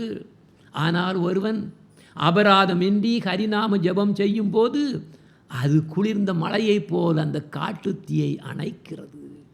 நித்தாய் சைத்தன்ய சரண கமலே ஆஸ்ரய லைலயை காளிதாச போலே ஜீவனே மரணே ஆமார ஆசிரய செய். எவர் ஒருவர் சைத்தன்ய நித்தாயின் தாமரை பதங்களில் சரணடைந்திருக்கிறாரோ அவரே என் வாழ்வுக்கும் மரணத்துக்கும் சரணாகதி என்று காளிதாசர் கூறுகிறார். இந்த காளிதாசனா யார்? இந்த காளிதாசா இந்த யார் லாகிரி மகாஷாவுக்கு இன்னொரு பேர் வந்து காளிதாசான்னு பேர் இருந்து. சரி, எல்லோரும் இந்த கீர்த்தனம் தொடர்ந்து போயிட்டே இருந்துகிட்டு இருக்கு. சண்டிதாசா ரொம்ப ஆனந்தத்தோடு ஆடுறாரு. இப்போ அங்கே வந்திருந்த பாபாஜிகள் எல்லாம் யார் பாபாஜிகளின் பாத துளிகளை அங்கே தலையில் எடுத்து போட்டுவிட்டு ஆனந்த கண்ணீர் விடுறாங்க. விட்டுட்டு அப்படியே இதை கேட்டுட்டு இதெல்லாம் கேட்டு அழுது எல்லாம் ஆடி பாடி எல்லாம் அழுது அப்படியே புரண்டுறாங்க கீழே தரையில்.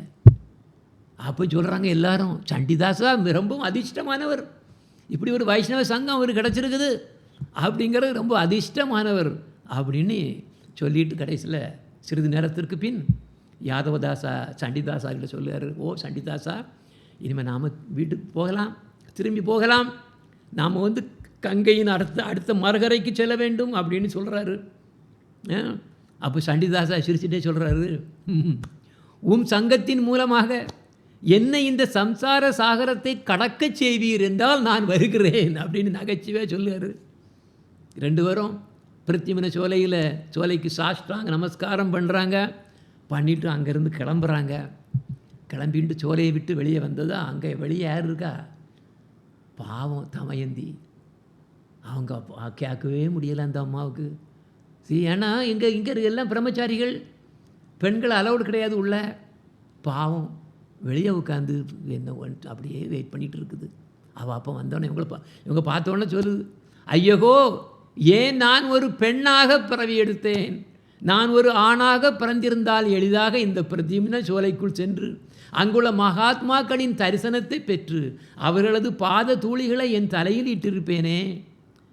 நான் இந்த நவத்வீபத்தில் பிறவிகள் மேல் பிறவிகள் எடுத்து நித்தமும் இங்கு வாழும் வைஷ்ணவர்களுக்கு சேவை செய்து வாழ வேண்டும் அப்படின்னு சொல்லி திரும்ப சாஷ்டாங்க நமஸ்காரம் பண்ணிகிட்டே பண்ணிட்டு அழுதுகிட்டே இருக்குது. அதுக்கப்புறம் யாதவதாசா சொல்லுவார், இந்த கோத்ருமதாமம் ஒரு பெரிய புண்ணிய ஸ்தலம், இங்கு ஒருவன் வந்தாலே போதும் அவனுக்கு சுத்த பக்தி கிடைத்து விடுகிறது. இந்த கோத்ருமா ஒரு ஆடு மேய்க்கும் கிராமம், நந்தகாமம் மாதிரி. அப்போ இங்கே வந்து ஆடு மேய்க்கிறது, அங்கே மாடு இங்கே ஆடு. நம் உயிரின் நாயகனான ஸ்ரீ சச்சினந்தன் அற்புதமான லீலைகள் புரிந்த இடம். ஸ்ரீ பிரபோதானந்த சரஸ்வதி இந்த பரம உண்மையை தன் இதயத்தில் இவ்வாறு உணர்ந்து கூறுகிறார். எப்படி கூறுகிறார்? ஸ்ரீ நவத்வீப சாதகம் பண்ணி ஸ்ரீ பிரபோதானந்த சரஸ்வதி எழுதுனது இருக்குது. நலோக்க வேதா திருத்த மார்க்க வேதேர் ஆவிஷ்ய சங்கிருஷ்ய சேரே விமூடா கட்டேன சர்வம் பரீகிருத்திய கௌடே ஸ்ரீ கோத்ருமே பர்ணகுட்டீம் குருத்மம்.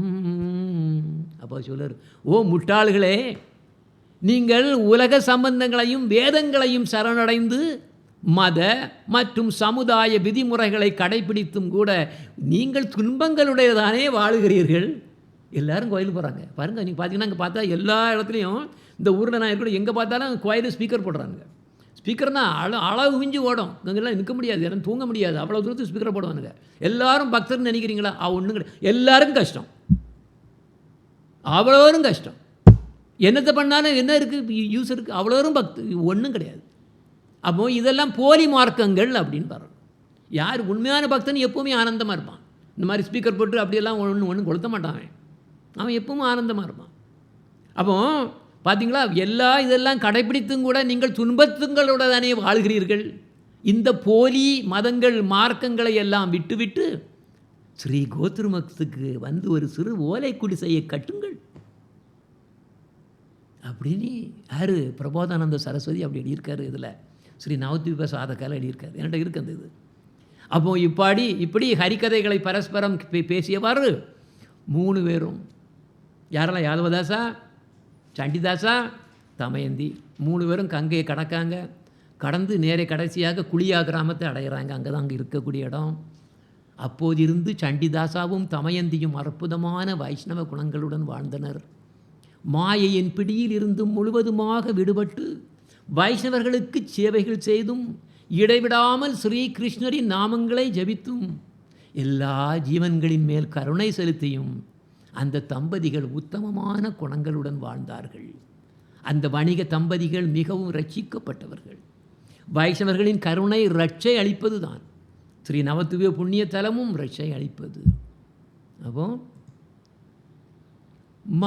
मानस देहो गेहो जो किछु मोर अर्पिलु दुवा पदे नंद किशोर. என் மனம், உடல், குடும்பம் இப்படி எதெல்லாம் எனக்கு சொந்தமோ அத்தனையும் நான் தாமரை பாதங்களில் வைக்கிறேன். ஓ நந்த மகாராஜவன் மைந்தனே கிருஷ்ணரே, பாதங்களே என் அடைக்கலம். சம்பதேவி பதே जीवने मरणे दायी मम केला दुवा ओ पाद पारण. நான் நல்ல வாழ்க்கை வாழ்ந்தாலும் கஷ்டமான வாழ்க்கை வாழ்ந்தாலும் நான் உயிரோடு இருந்தாலும் இறந்தாலும் எப்போதும் பாதங்கள் மட்டுமே எனக்கு அடைக்கலம். மாரோ விராகோபி जो इच्छा दो हरा नित्य दासा प्रीति तुवा अधिकारा. நீர் விருப்பம் போல் என்னை கொல்லலாம், இல்லை பாதுகாக்கலாம், அது உமது விருப்பம். ஆனால் நீர் என்ன செய்தாலும் நான் என்றைக்கும் நித்திய சேவகன் அப்படின்னு சொல்லிட்டு முடிச்சிடுறேன். அப்போ இது அதுக்கு முடிக்கிறதுக்கு முன்னால் ஒரு சின்ன குயிக் கொஸ்டின் நீங்கள் முடிஞ்சுன்னா சொல்லுங்கள். ஏன்னா 3 கிளாஸில் வரக்கூடியது. நான் நிறைய கொஸ்டின் போடலை, 7 கொஸ்டின் தான் போட்டிருக்கேன். அப்போது ஆர்வங்களை பொறுத்து 2 வகையான ஜீவன்கள் என்ன? ஆர்வங்களை பொறுத்து 4 ஃபஸ்ட்டில் காண்பான யாராவது சொல்லுங்கள் பார்ப்போம். அவங்க 2 பேர் உண்டு.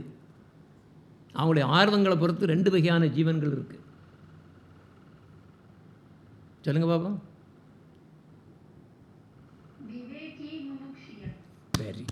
Very good. எனக்கு ரொம்ப சந்தோஷம். கரெக்ட். முமுக்ஷு அதே மாதிரி அது அடுத்தது அவன் ஜட உலக இன்பத்தை இது பண்ணக்கூடியங்க. Yes, okay, very good. முமுக்ஷு ஜட இன்பவரியன்னு நான் தமிழில் போட்டேன். 84 லட்சம் ஜீவராசிகளில் மனிதர்கள் எத்தனை விதங்கள்?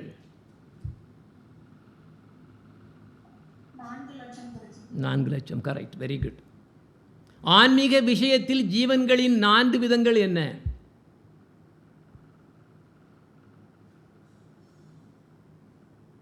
இது கொஞ்சம் கஷ்டம், ஏன்னா கொஞ்சம் வேகா இருக்குது.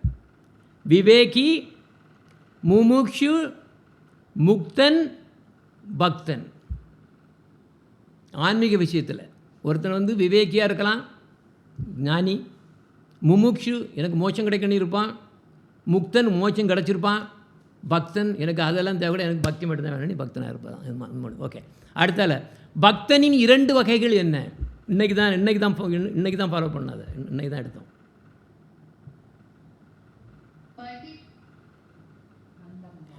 அது கரெக்ட், வெரி குட். எஸ், கிரகஸ்த பக்தன், அதே மாதிரி தியாகி பக்தன், அதாவது துறந்த பக்தன். Very good. எவர் சிறந்தவர், கிரகஸ்த பக்தரா இல்லை துறந்த பக்தரா?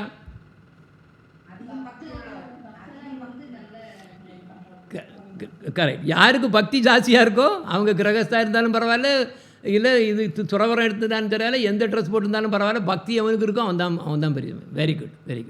அடுத்தால ஜீவன்களில் 2 விதமான நோக்கங்கள் அவங்க பார்க்கக்கூடியது எப்படி பார்க்குறாங்கிறது. 2 விதமான நோக்கங்கள் என்ன?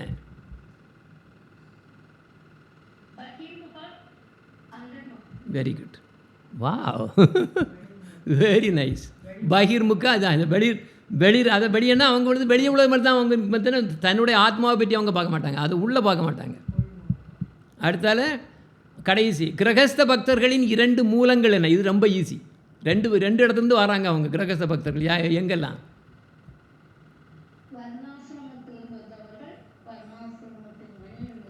அப்போது என்ன அர்த்தம்னா, நம்ம எந்த விதமான ரெஸ்ட்ரிக்ஷன் கிடையாது. நமக்கு ஜாதி இல்லை, மதம் இல்லை, பேதம் இல்லை, நிறம் இல்லை, எந்த விதமான இதுவும் இல்லை வைஷ்ணவர்கள். அப்போ இதில் பார்த்தோன்னா பிராமணன் அப்படி கிடையாது. பிராமணனுக்கு அவனுடைய குணத்தை பார்க்கணும், இல்லைன்னா பிறப்பை பார்த்து வரக்கூடிய பிறவிக்கு அவங்க ஸ்மார்த்த பிராமணர்கள்பாங்க.